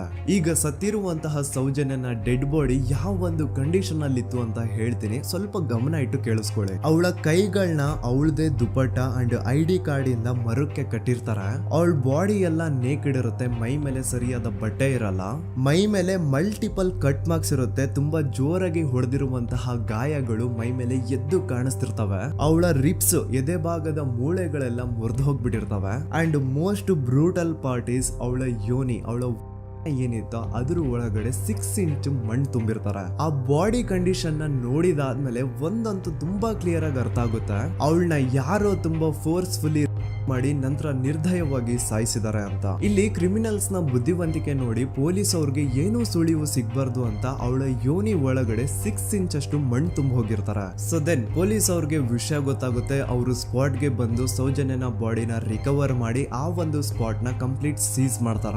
ಒಬ್ಳು ಸಾಮಾನ್ಯ ಮಿಡಲ್ ಕ್ಲಾಸ್ ಹುಡುಗಿ, ಒಬ್ಳು ವೆರಿ ಬ್ರೈಟ್ ಸ್ಟೂಡೆಂಟ್ ನ ಈ ಮಟ್ಟಿಗೆ ಇಷ್ಟು ನಿರ್ದಯವಾಗಿ ಸಾಯಿಸಿರೋದು ಯಾರು? ಇನ್ ಕೇಸ್ ಏನಾದ್ರೂ ಈ ಕ್ರೈಮ್ ಮಾಡಿದವನು ಸಿಕ್ಕಿ ಬಿದ್ರೆ ಅವನ್ನ ಸುಮ್ನೆ ಬಿಡಬಾರ್ದು ಅಂತ ಜನ ಆಕ್ರೋಶ ವ್ಯಕ್ತಪಡಿಸ್ತಾರೆ. ಅಂಡ್ ಗೆಸ್ ವಾಟ್, ನಮ್ ಪೊಲೀಸ್ ಅವರು ಇಷ್ಟೊಂದು ಫಾಸ್ಟ್ ಆಗಿ ಇನ್ವೆಸ್ಟಿಗೇಷನ್ ಕಂಪ್ಲೀಟ್ ಮಾಡ್ತಾರೆ ಅಂತ ನಾನಂತೂ ಎಕ್ಸ್ಪೆಕ್ಟ್ ಮಾಡಿರ್ಲಿಲ್ಲ. ಅಂಡ್ ಈವನ್ ಈ ಒಂದು ವಿಷಯದಿಂದ ಊರಿನ ಜನನು ಶಾಕ್ ಆಗ್ತಾರೆ. ಸೌಜನ್ಯ ಬಾಡಿ ಸಿಕ್ಕಿದ್ದ ನೆಕ್ಸ್ಟ್ ದಿನ ಅಂದ್ರೆ 11 ಅಕ್ಟೋಬರ್ 2012 ಸಂಜೆ 5 ಗಂಟೆ ಹಾಗೆ ಯಾರು ಸೌಜನ್ಯನ ಪಂಡು ಮರ್ಡರ್ ಮಾಡಿದ್ನೋ ಆ ಕ್ರಿಮಿನಲ್ ಕೂಡ ಸಿಕ್ಕಿ ಬೀಳ್ತಾನೆ. ಈಗ ನೀವು ಥಿಂಕ್ ಮಾಡ್ಬೋದು, ಸೌಜನ್ಯನ ಯಾರು ಮರ್ಡರ್ ಮಾಡಿದ್ರು ಅಂಡ್ ಯಾರ ಕ್ರೈಮ್ ನ ಮಾಡಿದ್ರು ಅವನು ನೆಕ್ಸ್ಟ್ ದಿನಾನೇ ಸಿಕ್ಕಿ ಬಿದ್ದ. ಹಾಗಿದ್ರೆ ಈ ಕೇಸ್ ಯಾವಾಗ್ಲೂ ಕ್ಲೋಸ್ ಆಗ್ಬಿಡ್ಬೇಕಿತ್ತು. ಆದ್ರೂ ಸ್ಟಿಲ್ ಇವತ್ತಿನ ದಿನವರೆಗೂ ಯಾಕೆ ಈ ಕೇಸು ಪದೇ ಪದೇ ನ್ಯೂಸ್ ಅಲ್ಲಿ ಬರುತ್ತೆ ಅಂದ್ರೆ, ನಮ್ ದೂತ ಸಭೆಯ ಪ್ರಜೆಗಳೇ ರೆಡಿ ಆಗಿ, ಆರೋಪಿ ಸಿಕ್ಕಾದ್ಮೇಲೆ ಈ ಕೇಸು ಕ್ಲೋಸ್ ಆಗಿಲ್ಲ. ಆಕ್ಚುಲಿ ಈ ಕೇಸು ಓಪನ್ ಆಗಿದ್ದೆ ಈಗ. ನೋಡಿ, ಸೌಜನ್ಯನ ಬಾಡಿ ಸಿಕ್ಕಿದ್ದು ನೆಕ್ಸ್ಟ್ ದಿನ ಅಂದ್ರೆ 11 ಅಕ್ಟೋಬರ್ 2012. PSI ಯೋಗೇಶ್ ಅವರು ಯಾರನ್ನ ಈ ಕೇಸಲ್ಲಿ ಅರೆಸ್ಟ್ ಮಾಡಿದ್ರು ಅಂದ್ರೆ ಆತನ ಹೆಸರು ಬಂದು ಸಂತೋಷ್ ರಾವ್. 28-29 ವಯಸ್ಸಿರುವಂತಹ Santosh Rao first of all ಧರ್ಮಸ್ಥಳದವನು ಅಲ್ವೇ ಅಲ್ಲ, ಅವನು ಶೃಂಗೇರಿ ಅವನು. ಸಂತೋಷ್ ರಾವ್ ನ ತಂದೆ ಸ್ಕೂಲ್ ಟೀಚರು ಅಂಡ್ ತಾಯಿ ಹೌಸ್ ವೈಫ್. ಸಂತೋಷ್ ಮೊದ್ಲಿಂದನೂ ಒಂದ್ ಸ್ವಲ್ಪ ಮೆಂಟಲಿ ಇಲ್ಲಿರೋದ್ರಿಂದ ಅವನಿಗೆ ವಿದ್ಯೆ ಬರಹ ಅನ್ನೋದು ತಲೆಗೆ ಹೋಗಿರಲ್ಲ. ಹಾಗಾಗಿ ಅವನು ಶೃಂಗೇರಿಯಲ್ಲಿ ಒಂದು ಹೋಟೆಲ್ ಅಲ್ಲಿ ಕೆಲಸ ಮಾಡ್ತಿರ್ತಾನೆ. ಮೆಂಟಲಿ ಅನ್ಸ್ಟೇಬಲ್ ಇದ್ರೂ ಸಹ ಈತನಿಗೆ ದೇವ್ರ ಮೇಲೆ ಬಹಳ ನಂಬಿಕೆ ಇರುತ್ತೆ. ಹಾಗಾಗಿ ತಿಂಗಳಿಗೆ ಒಮ್ಮೆ ಆದ್ರೂ, ಅಟ್ಲೀಸ್ಟ್ 2 ತಿಂಗಳಿಗೆ ಒಮ್ಮೆ ಆದ್ರೂ ಈತ ಯಾವ್ದಾದ್ರು ಒಂದು ಪುಣ್ಯಕ್ಷೇತ್ರಕ್ಕೆ ವಿಸಿಟ್ ಮಾಡಿ ಬರ್ತಿರ್ತಾನೆ. ಹಾಗೇನೆ ಈ ಸತಿನೂ ಸಹ ಈತ ಧರ್ಮಸ್ಥಳಕ್ಕೆ ಬಂದಿರ್ತಾನೆ. ಇವನು ಧರ್ಮಸ್ಥಳಕ್ಕೆ ಬಂದಿದ್ದು ದಿನಾಂಕ 9 ಅಕ್ಟೋಬರ್ 2012. ಈ ದಿನಾಂಕನ ಸ್ವಲ್ಪ ನೋಟ್ ಮಾಡಿ ಇಟ್ಕೊಳ್ಳಿ, ಯಾಕಂತಂದ್ರೆ ಮುಂದೆ ಈ ಕೇಸಲ್ಲಿ ಇದೇ ಮೇಜರ್ ಟರ್ನಿಂಗ್ ಪಾಯಿಂಟ್. ಸೊ ಸೌಜನ್ಯನ ಡೆತ್ ಆಗಿಂತ ಒಂದು ದಿನ ಹಿಂದೆ ಧರ್ಮಸ್ಥಳಕ್ಕೆ ಬಂದಿರುವಂತಹ ಸಂತೋಷ್ ರಾವ್ಗೆ ಎಲ್ಲನೂ ಉಳ್ಕೊಳ್ಳಿಕ್ಕೆ ಹೋಟೆಲ್ ಅಲ್ಲಿ ಅಥವಾ ಲಾಡ್ಜ್ ಅಲ್ಲಿ ರೂಮ್ ಸಿಗಲ್ಲ. ರೀಸನ್ ಇಷ್ಟೇ, ಸಂತೋಷ್ ರಾವ್ ನೋಡ್ಲಿಕ್ಕೆ ಸ್ವಲ್ಪ ಮೆಂಟಲಿ ಅನ್ಸ್ಟೇಬಲ್ ಪರ್ಸನ್ ತರ ಇರ್ತಾನೆ. ಅವನ ಅವತಾರ, ಅವನ ವೇಷಭೂಷಣ ಅಷ್ಟು ಸರಿ ಇರಲ್ಲ. ಹಾಗಾಗಿ ಇವನ್ಗೆ ಯಾವುದೇ ಒಂದು ಹೋಟೆಲ್ ಅಲ್ಲಿ ಅಥವಾ ಲಾಡ್ಜ್ ಅಲ್ಲಿ ಎಲ್ಲಿನೂ ರೂಮ್ ಸಿಗಲ್ಲ. ಸೊ ಉಳ್ಕೊಳ್ಳೋಕೆ ಜಾಗ ಸಿಗದೆ ಇವನೇನ್ ಮಾಡ್ತಾನೆ, ಅಲ್ಲೇ ಹತ್ರದಲ್ಲಿರುವಂತಹ ಬಾಹುಬಲಿ ಬೆಟ್ಟಕ್ಕೆ ಹೋಗಿ ಅಲ್ಲಿರುವಂತಹ ಬಾಹುಬಲಿ ಸ್ಟ್ಯಾಚು ಹತ್ರನೇ ಆಶ್ರಯ ತಗೊಳ್ತಾನೆ. ಅಂಡ್ 1-2 ದಿನ ಅವನು ಅಲ್ಲೇ ಉಳ್ಕೋತಾನೆ ಕೂಡ. ಡೇ ಟೈಮ್ ಅಲ್ಲಿ ಧರ್ಮಸ್ಥಳಕ್ಕೆ ಬಂದು ಧರ್ಮಸ್ಥಳ ಶ್ರೀ ಮಂಜುನಾಥ ದೇವಸ್ಥಾನದಲ್ಲಿದ್ದು ಅಲ್ಲೇ ಪ್ರಸಾದ ಊಟ ಎಲ್ಲ ಮಾಡಿ ನಂತರ ನೈಟ್ ಆಗ್ತಿದ್ದಂಗೆ ಬಾಹುಬಲಿ ಬೆಟ್ಟಕ್ಕೆ ಹೋಗಿ ಆ ಸ್ಟ್ಯಾಚು ಹತ್ರನೇ ಮಲ್ಕೊಳ್ತಿರ್ತಾನೆ. ಸೊ ಒಂದು ದಿನ ಅಂದ್ರೆ 11 ಅಕ್ಟೋಬರ್ 2012 ಸಂಜೆ 5 ಗಂಟೆ ಹಾಗೆ ಈ ಸಂತೋಷ್ ರಾವ್ ತನ್ನ ಪಾಡಿಗೆ ತಾನು ಆ ಬೆಟ್ಟದ ಮೇಲೆ ಕೂತ್ಕೊಂಡು ಸೀನರೀಸ್ ನ ಎಂಜಾಯ್ ಮಾಡ್ತಾ ಇರಬೇಕಾದ್ರೆ ಯಾರೋ ಅದೇ ಊರಿನ 5 ಜನ ಕಿಡಿಗೇಡಿಗಳು ಬಂದು ಇವನ್ ಹತ್ರ ಜಗಳ ತೆಗಿತಾರ. ಈ 5 ಜನ ಯಾರು ಅಂತ ನಂತರ ಹೇಳ್ತೀನಿ. ಸೊ ಈ 5 ಜನ ಕಿಡಿಗೇಡಿಗಳು ಸಂತೋಷ್ ರಾವ್ ಹತ್ರ ಜಗಳ ತೆಗೆದು ಅವನ್ನ ಅವಾಚ್ಯ ಶಬ್ದಗಳಿಂದ ಬೈದು ಅವನ್ನ ಹೊಡೆದು, ಅಷ್ಟೇ ಸಾಲದೆ ಆ 5 ಜನ ಸಂತೋಷ್ ರಾವ್ನ ಪೊಲೀಸ್ ಸ್ಟೇಷನ್ಗೆ ಎಳ್ಕೊಂಡ್ ಬಂದು ಇವನು ನಾವು ಬಾಹುಬಲಿ ಬೆಟ್ಟಕ್ಕೆ ಅಂತ ಹೋಗಿದ್ರೆ ಅಲ್ಲಿ ನಮ್ಮ ಮೇಲೆ ಅಟ್ಯಾಕ್ ಮಾಡ್ದ, ಇವ್ನು ನೋಡ್ಲಿಕ್ಕೂ ಸಹ ಒಳ್ಳೆ ಸೈಕೋ ಕಿಲ್ಲರ್ ಇದ್ದಂಗಿದಾನೆ, ನಮ್ಗೆ ಯಾಕೋ ನಿನ್ನೆ ನಮ್ಮೂರಲ್ಲಿ ನಡೆದಿರುವಂತಹ ಘಟನೆ ಆ ಸೌಜನ್ಯನ ಮರ್ಡರ್ ಇವನೇ ಮಾಡಿದಾನೆ ಅಂತ ಡೌಟ್ ಬರ್ತಿದೆ ಅಂತ ಆ 5 ಜನ ಕಿಡಿಗೇಡಿಗಳು ಸಂತೋಷ್ ರಾವ್ನ ಪೊಲೀಸ್ ಅವ್ರ ಹತ್ರ ಹಾಕೊಡ್ತಾರ. ಅಂಡ್ ಪೊಲೀಸ್ ಅವರು ಕೂಡ ಎಂತವ್ರು ನೋಡಿ, ಯಾರೋ 5 ಜನ ಕಿಡಿಗೇಡಿಗಳು ಬಂದು ಇವನೇ ಕೊಲೆ ಮಾಡಿದಾನೆ ಅಂತ ಹೇಳಿದ ತಕ್ಷಣ ಹಿಂದೆ ಮುಂದೆ ಕ್ರಾಸ್ ಚೆಕ್ ಮಾಡದೆ ಸಂತೋಷ್ ರಾವ್ನ ಅರೆಸ್ಟ್ ಮಾಡಿ ಸೌಜನ್ಯ ಕೇಸ್ ನ ಆರೋಪಿ ಸಿಕ್ಕಿದಾನೆ ಅಂತ ಎಲ್ಲಾ ಕಡೆ ಘೋಷಣೆ ಮಾಡ್ಬಿಡ್ತಾರ. ಜನರಿಗೆ ಈ ಕಡೆ ಒಂಥರ ನೆಮ್ಮದಿ, ಓ ಬಿಡಪ್ಪ ನಮ್ ಪೊಲೀಸ್ ಅವ್ರಿಗೆ ತಮ್ಮ ಡ್ಯೂಟಿ ಮೇಲೆ ಎಷ್ಟೊಂದು ನಿಷ್ಠೆ ಇದೆ, ಒಂದೇ ದಿನದಲ್ಲಿ ಆರೋಪಿನ ಹಿಡಿದ್ಬಿಟ್ರ ಅಂತ ಪೊಲೀಸ್ ಅವ್ರ ಮೇಲೆ ಫುಲ್ ಒಂಥರ ಹೊಗಳ್ತಾ ಇರ್ತಾರೆ. ಆದ್ರೆ ಪಾಪ ಜನರಿಗೆ ಎಲ್ಲಿ ಗೊತ್ತಿತ್ತು ಈ ಕೇಸ್ ನ ರಿಯಲ್ ಆರೋಪಿ ಬೇರೆ ಯಾರೋ ಇದಾರೆ, ಪೊಲೀಸ್ ಅವರೇ ಈ ಕೇಸ್ ನ ಮಿಸ್ಲೀಡ್ ಮಾಡೋದಕ್ಕೆ ಸುಮ್ನೆ ಸಂತೋಷ್ ನ ಅರೆಸ್ಟ್ ಮಾಡಿದ್ದಾರೆ ಅಂತ. ಸೊ ಸಂತೋಷ್ ರಾವ್ ಒಂದು ಹುಡುಗಿಯ ರೇಪ್ ಅಂಡ್ ಮರ್ಡರ್ ಕೇಸ್ ಅಲ್ಲಿ ಅರೆಸ್ಟ್ ಆಗಿದ್ದಾನೆ ಅನ್ನೋ ವಿಷಯ ಸಂತೋಷ್ ನ ತಾಯಿಗೆ ಗೊತ್ತಾದಾಗ ಅವ್ರ ಪಾಪ ನೋವಲ್ಲಿ ಕೊರ್ಗಿ ಸಾಯ್ತಾರ. ಅಂಡ್ ಇನ್ನು ಅವ್ರ ತಂದೆ ಒಂದು ಕಡೆ ಪಾಪ ಹೆಂಡತಿನ ಕಳ್ಕೊಂಡಿರುವಂತಹ ನೋವು, ಇನ್ನೊಂದು ಕಡೆ ಮಗ ನೋಡಿದ್ರೆ ಯಾವ್ದೋ ಫಾಲ್ಸ್ ಕೇಸ್ ಅಲ್ಲಿ ಅರೆಸ್ಟ್ ಆಗಿದ್ದಾನೆ. ಈ ಕಡೆ ಕೇಸ್ ನ ಇನ್ವೆಸ್ಟಿಗೇಷನ್ ನಡೀತಾ ಇದೆ. ಅಂಡ್ ಇಲ್ಲಿ ನಾನು PSI ಯೋಗೇಶ್ ಅವ್ರ ಬಗ್ಗೆ ಅಂತೂ ಮೆನ್ಷನ್ ಮಾಡ್ಲೇಬೇಕು. ಈ ಪೊಲೀಸ್ ಆಫೀಸರು ಗೊತ್ತಿದ್ದು ಈ ತಪ್ಪನ ಮಾಡಿದ್ರು ಅಥವಾ ಗೊತ್ತಿಲ್ದೇನೆ ಈ ತಪ್ಪನ ಮಾಡಿದ್ರು ನನ್ಗಂತೂ ಗೊತ್ತಿಲ್ಲ. ಸೊ ಇವ್ರು ಏನ್ ಮಾಡ್ತಾರೆ ಅಂತಂದ್ರೆ, ಸೌಜನ್ಯನ ಬಾಡಿನ ಪೋಸ್ಟ್ ಮಾರ್ಟಮ್ ಗೆ ಕಳಿಸಿದಾಗ ಡಾಕ್ಟರ್ಸ್ ಹಂಗೋ ಹಿಂಗೋ ಮಾಡಿ ಇಂದ ಕೆಲವೊಂದು ಸ್ಪರ್ಮ್ ನ ಸ್ಯಾಂಪಲ್ಸ್ ಕಲೆಕ್ಟ್ ಮಾಡ್ತಾರೆ. ಅದನ್ನ ಅವರು PSI ಯೋಗೇಶ್ಗೆ ಕೊಟ್ಟು ಇದನ್ನ ವಿತಿನ್ 72 ಅವರ್ಸ್ ಒಳಗಡೆ ಇನ್ನೊಂದು ಲ್ಯಾಬ್ ಗೆ ಸಬ್ಮಿಟ್ ಮಾಡಿ ಅಂತ ತುಂಬಾ ಕ್ಲಿಯರ್ ಆಗಿ ಹೇಳ್ತಾರೆ. ಆದ್ರೆ PSI ಯೋಗೇಶ್ ಆ ಸ್ಪರ್ಮ್ ಸ್ಯಾಂಪಲ್ಸ್ ನ ವಿತಿನ್ 72 ಅವರ್ಸ್ ಒಳಗಡೆ ಲ್ಯಾಬ್ ಕಳ್ಸೋದಿರ್ಲಿ, ಅದನ್ನ 12 ದಿನ ಆದ್ಮೇಲೆ ಲ್ಯಾಬ್ ಕಳಿಸ್ತಾರೆ. ಅಷ್ಟೊತ್ತಿಗೆ ಆಲ್ರೆಡಿ ಆ ಸ್ಪರ್ಮ್ ಸ್ಯಾಂಪಲ್ಸ್ ಗೆಲ್ಲ ಫಂಗಸ್ ಹಿಡಿದು ಅದು ಅನ್ಫಿಟ್ ಫಾರ್ ಟೆಸ್ಟಿಂಗ್ ಅಂತ ಬರುತ್ತೆ. ಈಗ ನೀವೇ ಹೇಳಿ, ಎಂತ ಡಂಬೆಸ್ಟ್ ಪರ್ಸನ್ ಪೊಲೀಸ್ ಆಫೀಸರ್ ಆಗಿದ್ರು ಅವನ ಹತ್ರ ಒಂದು ಮರ್ಡರ್ ಕೇಸ್ ಬಂದಾಗ ಅವನ ಹತ್ರ ಇರೋ ಮೇನ್ ಸಾಕ್ಷಿನೇ, ಮೇನ್ ಎವಿಡೆನ್ಸ್ ಆ ಹುಡುಗಿಯ ಇಂದ ಕಲೆಕ್ಟ್ ಆಗುವಂತಹ ಸ್ಪರ್ಮ್ ಸ್ಯಾಂಪಲ್ಸ್. ಸೊ ಅದನ್ನ ಮೊದಲು ಲ್ಯಾಬ್ ಕಳಿಸಿ ಅದನ್ನ ಐಡೆಂಟಿಫೈ ಮಾಡೋದು ಪೊಲೀಸ್ ಅವರ ಫಸ್ಟ್ ಡ್ಯೂಟಿ. ಆದ್ರೆ ಇಲ್ಲಿ PSI ಯೋಗೇಶ್ ಅವರು ಇದನ್ನೇ ಮರ್ತು ಹೋದ್ರು ಅಂತ ನೋಡಿ. ಯಾವುದೇ ಒಂದು ಕೇಸ್ ಅಲ್ಲಿ ಪೊಲೀಸ್ ಅವರು ಆದಷ್ಟು ಎವಿಡೆನ್ಸ್ ನ ಕಲೆಕ್ಟ್ ಮಾಡೋದಕ್ಕೆ ಟ್ರೈ ಮಾಡ್ತಾರೆ. ಆದ್ರೆ ಈ ಒಂದು ಕೇಸ್ ಅಲ್ಲಿ ಮಾತ್ರ ಪೊಲೀಸ್ ಅವರು ಎವಿಡೆನ್ಸ್ ನ ಕಲೆಕ್ಟ್ ಮಾಡೋ ಬದಲಾಗಿ ಎವಿಡೆನ್ಸ್ ನ ಡಿಸ್ಟ್ರಾಯ್ ಮಾಡೋದ್ರಲ್ಲಿ ಮುಂದೆ ಇದ್ರು. ಅಷ್ಟೇ ಅಲ್ಲದೆ ಈ ಪೊಲೀಸ್ ಆಫೀಸರ್ ಸೇರ್ಕೊಂಡು ಸಂತೋಷ್ ರಾವ್ಗೆ ಸೆಲ್ ಅಲ್ಲಿ ಎಂತ ಟಾರ್ಚರ್, ಎಂತ ಹಿಂಸೆ ಕೊಡ್ತಾರೆ ಅಂದ್ರೆ ನೆನ್ಸ್ಕೊಂಡ್ರೆ ಮೈ ಜುಮ್ ಅನ್ನುತ್ತಾ. ಹೊಡಿಯೋದು, ಕೆಟ್ಟದಾಗ ಬೈಯೋದು, ಇದೆಲ್ಲ common. Most brutal parties Santosh ರಾವ್ನ ಪ್ಯಾಂಟ್ ಬಿಚ್ಚಿ ಅವನ ಪ್ರೈವೇಟ್ ಪಾರ್ಟ್ ಮೇಲೆ ಬಿಸಿ ಬಿಸಿ ಕುದೀತಾ ಇರುವಂತಹ ನೀರ್ ಚಲ್ತಾರ. ಈ ಕ್ರೈಮ್ ನೀನೇ ಮಾಡಿದ್ಯಾ ಅಂತ ಒಪ್ಕೋ, ಇಲ್ಲ ಅಂತಂದ್ರೆ ನಿನ್ನ ಸೆಲ್ ಒಳಗಡೆನೆ ಸಾಯಿಸ್ಬಿಡ್ತೀವಿ, ನಿನ್ನ ತಂದೆ ತಾಯಿ ಎಲ್ರು ಸಾಯಿಸ್ಬಿಡ್ತೀವಿ ಅಂತ ಬ್ಲಾಕ್ ಮೇಲ್ ಮಾಡ್ತಾರ. ನೋಡಿ, ಸಂತೋಷ್ ರಾವ್ ಜಾಗದಲ್ಲಿ ನನ್ನಂತ ನಿಮ್ಮಂತ ನಾರ್ಮಲ್ ಪರ್ಸನ್ ಯಾರಾದ್ರೂ ಇದ್ದಿದ್ರೆ ಪೊಲೀಸ್ ಅವರು ಕೊಡ್ತಿರುವಂತಹ ಹಿಂಸೆನ ತಡ್ಕೊಳಕ್ಕಾಗದೆ ಆ ಕ್ರೈಮ್ ಮಾಡಿಲ್ಲ ಅಂದ್ರೂ ಮಾಡಿದೀನಿ ಅಂತ ಒಪ್ಕೊಬಿಡ್ತಾ ಇದ್ವಿ. ಆದ್ರೆ ಸಂತೋಷ್ ರಾವ್ ಮೆಂಟಲಿ ಇಲ್ಲಿರೋದೇ ಅವನ್ಗೆ ಅಡ್ವಾಂಟೇಜ್ ಆಗೋಯ್ತು. ಪೊಲೀಸ್ಗಳು ಸಂತೋಷ್ ರಾವ್ಗೆ ಎಷ್ಟೇ ಹೊಡೆದ್ರು, ಎಷ್ಟೇ ಬೈದ್ರು, ಎಷ್ಟೇ ಬ್ಲಾಕ್ ಮೇಲ್ ಮಾಡಿದ್ರು ಸಂತೋಷ್ ರಾವ್ ಬಾಯಲ್ಲಿ ನಾನ್ ಈ ಕ್ರೈಮ್ ನ ಮಾಡಿಲ್ಲ ಅಂತಾನೆ ಬರುತ್ತೆ ಹೊರತು ಆ ಕ್ರೈಮ್ ನ ಅವನು ಒಪ್ಕೊಳ್ಳೋದೇ ಇಲ್ಲ. ದೆನ್ ಕೋರ್ಟ್ ಟ್ರಯಲ್ಸ್ ಸ್ಟಾರ್ಟ್ ಆಗುತ್ತೆ. ಈ ಕ್ರೈಮ್ ನ ಸಂತೋಷೇ ಮಾಡಿದಾನೆ ಅಂತ ಸೌಜನ್ಯ ಕಡೆಯ ಲಾಯರ್ ವಾದ ಮಾಡ್ತಾನೆ. ಅದಕ್ಕೆ ಆಪೋಸಿಟ್ ಆಗಿ ಸಂತೋಷ್ ರಾವ್ ಕಡೆಯಿಂದ ಒಬ್ರು ಲಾಯರ್ ಇಲ್ಲ, ಸಂತೋಷ್ ರಾವ್ ಈ ಕ್ರೈಮ್ ನ ಮಾಡ್ಲಿಕ್ಕೆ ಸಾಧ್ಯನೇ ಇಲ್ಲ ಅಂತ ವಾದ ಮಾಡ್ತಿರ್ತಾರೆ. ಅಂಡ್ ಕೋರ್ಟ್ ಇಂದ ಆಚೆಗಡೆ ಸಂತೋಷ್ ರಾವ್ ನ ಅಗೇನ್ಸ್ಟ್ ಸ್ಟೂಡೆಂಟ್ಸ್ ಪ್ರೊಟೆಸ್ಟ್ ನಡೆಯುತ್ತೆ, ಪಬ್ಲಿಕ್ ಪ್ರೊಟೆಸ್ಟ್ ನಡೆಯುತ್ತೆ. ಅರೆಸ್ಟ್ ಆಗಿರುವಂತಹ ಸಂತೋಷ್ ರಾವ್ಗೆ ಗಲ್ಲಿಗೇರಿಸ್ರಿ ಅಂತ ಅವ್ರು ಡಿಮ್ಯಾಂಡ್ ಮಾಡ್ತಿರ್ತಾರೆ. ಸೊ ಹೀಗೆ ಒಂದು 2-3 ವರ್ಷ ಕಳೆದು ಹೋಗುತ್ತೆ. ನಂತರ ಒಂದು ಕೋರ್ಟ್ ಟ್ರಯಲ್ ಅಲ್ಲಿ ಸಂತೋಷ್ ರಾವ್ ಪರವಾಗಿ ಹೋರಾಡ್ತಿದ್ದಂತಹ ಲಾಯರ್ ಯಾಕೆ ಈ ಕೇಸ್ ಅಲ್ಲಿ ಸಂತೋಷ್ ಆರೋಪಿ ಅಲ್ಲ ಅಂತ ಪ್ರೂವ್ ಮಾಡ್ಲಿಕ್ಕೆ ಕೆಲವೊಂದು ಪಾಯಿಂಟ್ಸ್ ನ ಮುಂದೆ ಇಡ್ತಾರೆ. ಅದೇನಂತಂದ್ರೆ, ಮೊದಲನೇದಾಗಿ ಸಂತೋಷ್ ರಾವೇ ಈ ಕ್ರೈಮ್ ನ ಮಾಡಿದಾನೆ ಅಂತ ಒಬ್ರು ಒಂದೂನು ಐ ವಿಟ್ನೆಸ್ ಇರಲ್ಲ. ಇನ್ನೊಂದೇನು ಅಂತಂದ್ರೆ, ಯಾವೊಂದು ಕಂಡೀಷನ್ ಅಲ್ಲಿ, ಯಾವೊಂದು ಬ್ರೂಟಲ್ ಕಂಡೀಷನ್ ಅಲ್ಲಿ ಸೌಜನ್ಯನ ಬಾಡಿ ಸಿಕ್ಕಿತ್ತೋ ಅದನ್ನ ಗಮನದಲ್ಲಿಟ್ಕೊಂಡು ಸ್ವಲ್ಪ ಪ್ರಾಕ್ಟಿಕಲ್ ಆಗಿ ಥಿಂಕ್ ಮಾಡಿದ್ರೆ ಆ ಒಂದು ಭೀಕರ ಕ್ರೈಮ್ ನ ಒಬ್ನೇ ಮಾಡ್ಲಿಕ್ಕೆ ಸಾಧ್ಯನೇ ಇಲ್ಲ. ಇನ್ನೊಂದು ಪಾಯಿಂಟ್ ಏನು ಅಂತಂದ್ರೆ, ಸೌಜನ್ಯನ ಇಂದ ಪೊಲೀಸ್ ಅವ್ರಿಗೆ ಯಾವುದೇ ಸ್ಪರ್ಮ್ ಸ್ಯಾಂಪಲ್ ಸಿಗ್ಬಾರ್ದು ಅಂತ 6 ಇಂಚು ಅಷ್ಟು ಮಣ್ಣು ಹಾಕಿರ್ತಾರ. ಸೊ ಈಗ ನೀವೇ ಹೇಳಿ, ಮೆಂಟಲಿ ಇಲ್ಲಿರುವಂತಹ ಪರ್ಸನ್ಗೆ ಇಷ್ಟೊಂದು ಬುದ್ಧಿವಂತಿಕೆ ಇರುತ್ತಾ ಅನ್ಕೊಳ್ಳಿ. ಅಷ್ಟೊಂದು ಬುದ್ಧಿವಂತಿಕೆ ಅವ್ನಿಗಿದ್ರೂನು ಆ ಕ್ರೈಮ್ ಮಾಡಾದ್ಮೇಲೆ ಅವನ ಆ ಊರಿಂದ ಓಡ್ ಹೋಗ್ಬೋದಾಗಿತ್ತು. ಆದ್ರೆ ಮತ್ತ್ಯಾಕೆ ಅವನು ಅದೇ ಊರಲ್ಲೇ ಇರ್ತಾನೆ. ಅಂಡ್ ಸೌಜನ್ಯ ಕೊನೆಯದಾಗಿ ಪ್ರಕೃತಿ ಹಾಸ್ಪಿಟಲ್ ಮುಂದ್ಗಡೆಯಿಂದ ನಡ್ಕೊಂಡು ಹೋಗ್ತಾ ಇರ್ಬೇಕಾದ್ರೆ ಆ ಪ್ರಕೃತಿ ಹಾಸ್ಪಿಟಲ್ ನ ಸೆಕ್ಯೂರಿಟಿ ಗಾರ್ಡ್ ನೋಡ್ತಾನೆ. ಅಂಡ್ ಪ್ರಕೃತಿ ಹಾಸ್ಪಿಟಲ್ ನ ಆಚೆಗಡೆ CCTV ಕ್ಯಾಮರಾನು ಇರುತ್ತೆ. ಸಡನ್ಲಿ ಆ CCTV ಫುಟೇಜ್ ಕೂಡ ಕಾಣೆ ಆಗ್ಬಿಡುತ್ತಾ. ಇನ್ನೊಂದೇನು ಅಂತಂದ್ರೆ, ಸೌಜನ್ಯ ಮರ್ಡರ್ ಆಗಿದ್ದು ನೆಕ್ಸ್ಟ್ ದಿನಾನೇ ಪೊಲೀಸ್ ಅವರು ಆರೋಪಿನ ಹಿಡಿದ್ರು. ಸೊ ಹಾಗಿದ್ದಾಗ ಆ ಕಲೆಕ್ಟ್ ಮಾಡಿರುವಂತಹ ಸ್ಪರ್ಮ್ ಸ್ಯಾಂಪಲ್ಸ್ ನ ಲ್ಯಾಬ್ ಗೆ ಕಳಿಸಿ ಇವನೇ ಆರೋಪಿ ಅಂತ ಕನ್ಫರ್ಮ್ ಮಾಡೋ ಬದಲಾಗಿ ಯಾಕೆ ಪೊಲೀಸ್ ಅವರು ಆ ಸ್ಪರ್ಮ್ ಸ್ಯಾಂಪಲ್ಸ್ ನ ತಮ್ಮ ಹತ್ರನೇ ಇಟ್ಕೊಂಡು 12 ದಿನವರೆಗೂ ಅದಕ್ಕೆ ಫಂಗಸ್ ಹಿಡಿಯೋವರೆಗೂ ಕಾದು ಆಮೇಲೆ ಅದನ್ನ ಲ್ಯಾಬ್ ಕಳಿಸಿದ್ರು. ಅಂಡ್ ಮೇನ್ ಇಂಪಾರ್ಟೆಂಟ್ ಆಗಿ ಸಂತೋಷ್ ರಾವ್ಗೆ ಒಂದು ಗುಪ್ತ ರೋಗ ಇರುತ್ತೆ, ಅದೇ ಫಿಮೋಸಿಸ್ ಅಂತ. ಈ ಕಾಯಿಲೆ ಏನು ಅಂತ ನಾನು ಈ ವಿಡಿಯೋದಲ್ಲಿ ಡೀಟೇಲ್ಡ್ ಆಗಿ ಎಕ್ಸ್ಪ್ಲೈನ್ ಮಾಡ್ಲಿಕ್ಕೆ ಆಗಲ್ಲ. ಜಸ್ಟ್ ತಿಳ್ಕೊಳ್ಳಿ, ಈ ಒಂದು ಕಾಯಿಲೆ ಇರೋರು ಇಂಟಿಮಸಿ ಮಾಡ್ಲಿಕ್ಕೆ ಆಗಲ್ಲ. ಇನ್ ಕೇಸ್ ಮಾಡಿದ್ರು ಅವರು ಸುಖ ಅಲ್ಲ ನರಕ ಕಾಣ್ತಾರ. ಸೊ ಇಷ್ಟೆಲ್ಲ ವ್ಯಾಲಿಡ್ ಪಾಯಿಂಟ್ಸ್, ಇಷ್ಟೆಲ್ಲ ಫ್ಯಾಕ್ಟ್ಸ್ ಕಣ್ ಮುಂದೆ ಇರಬೇಕಾದ್ರೆ ಸ್ಟಿಲ್ ಪೊಲೀಸ್ ಅವರು ಯಾಕೆ ಈ ಕ್ರೈಮ್ ನ ಸಂತೋಷ್ ರಾವೇ ಮಾಡಿದಾನೆ ಅಂತ ಇವನ್ ಹಿಂದೆ ಬಿದ್ದಿದ್ದಾರೆ.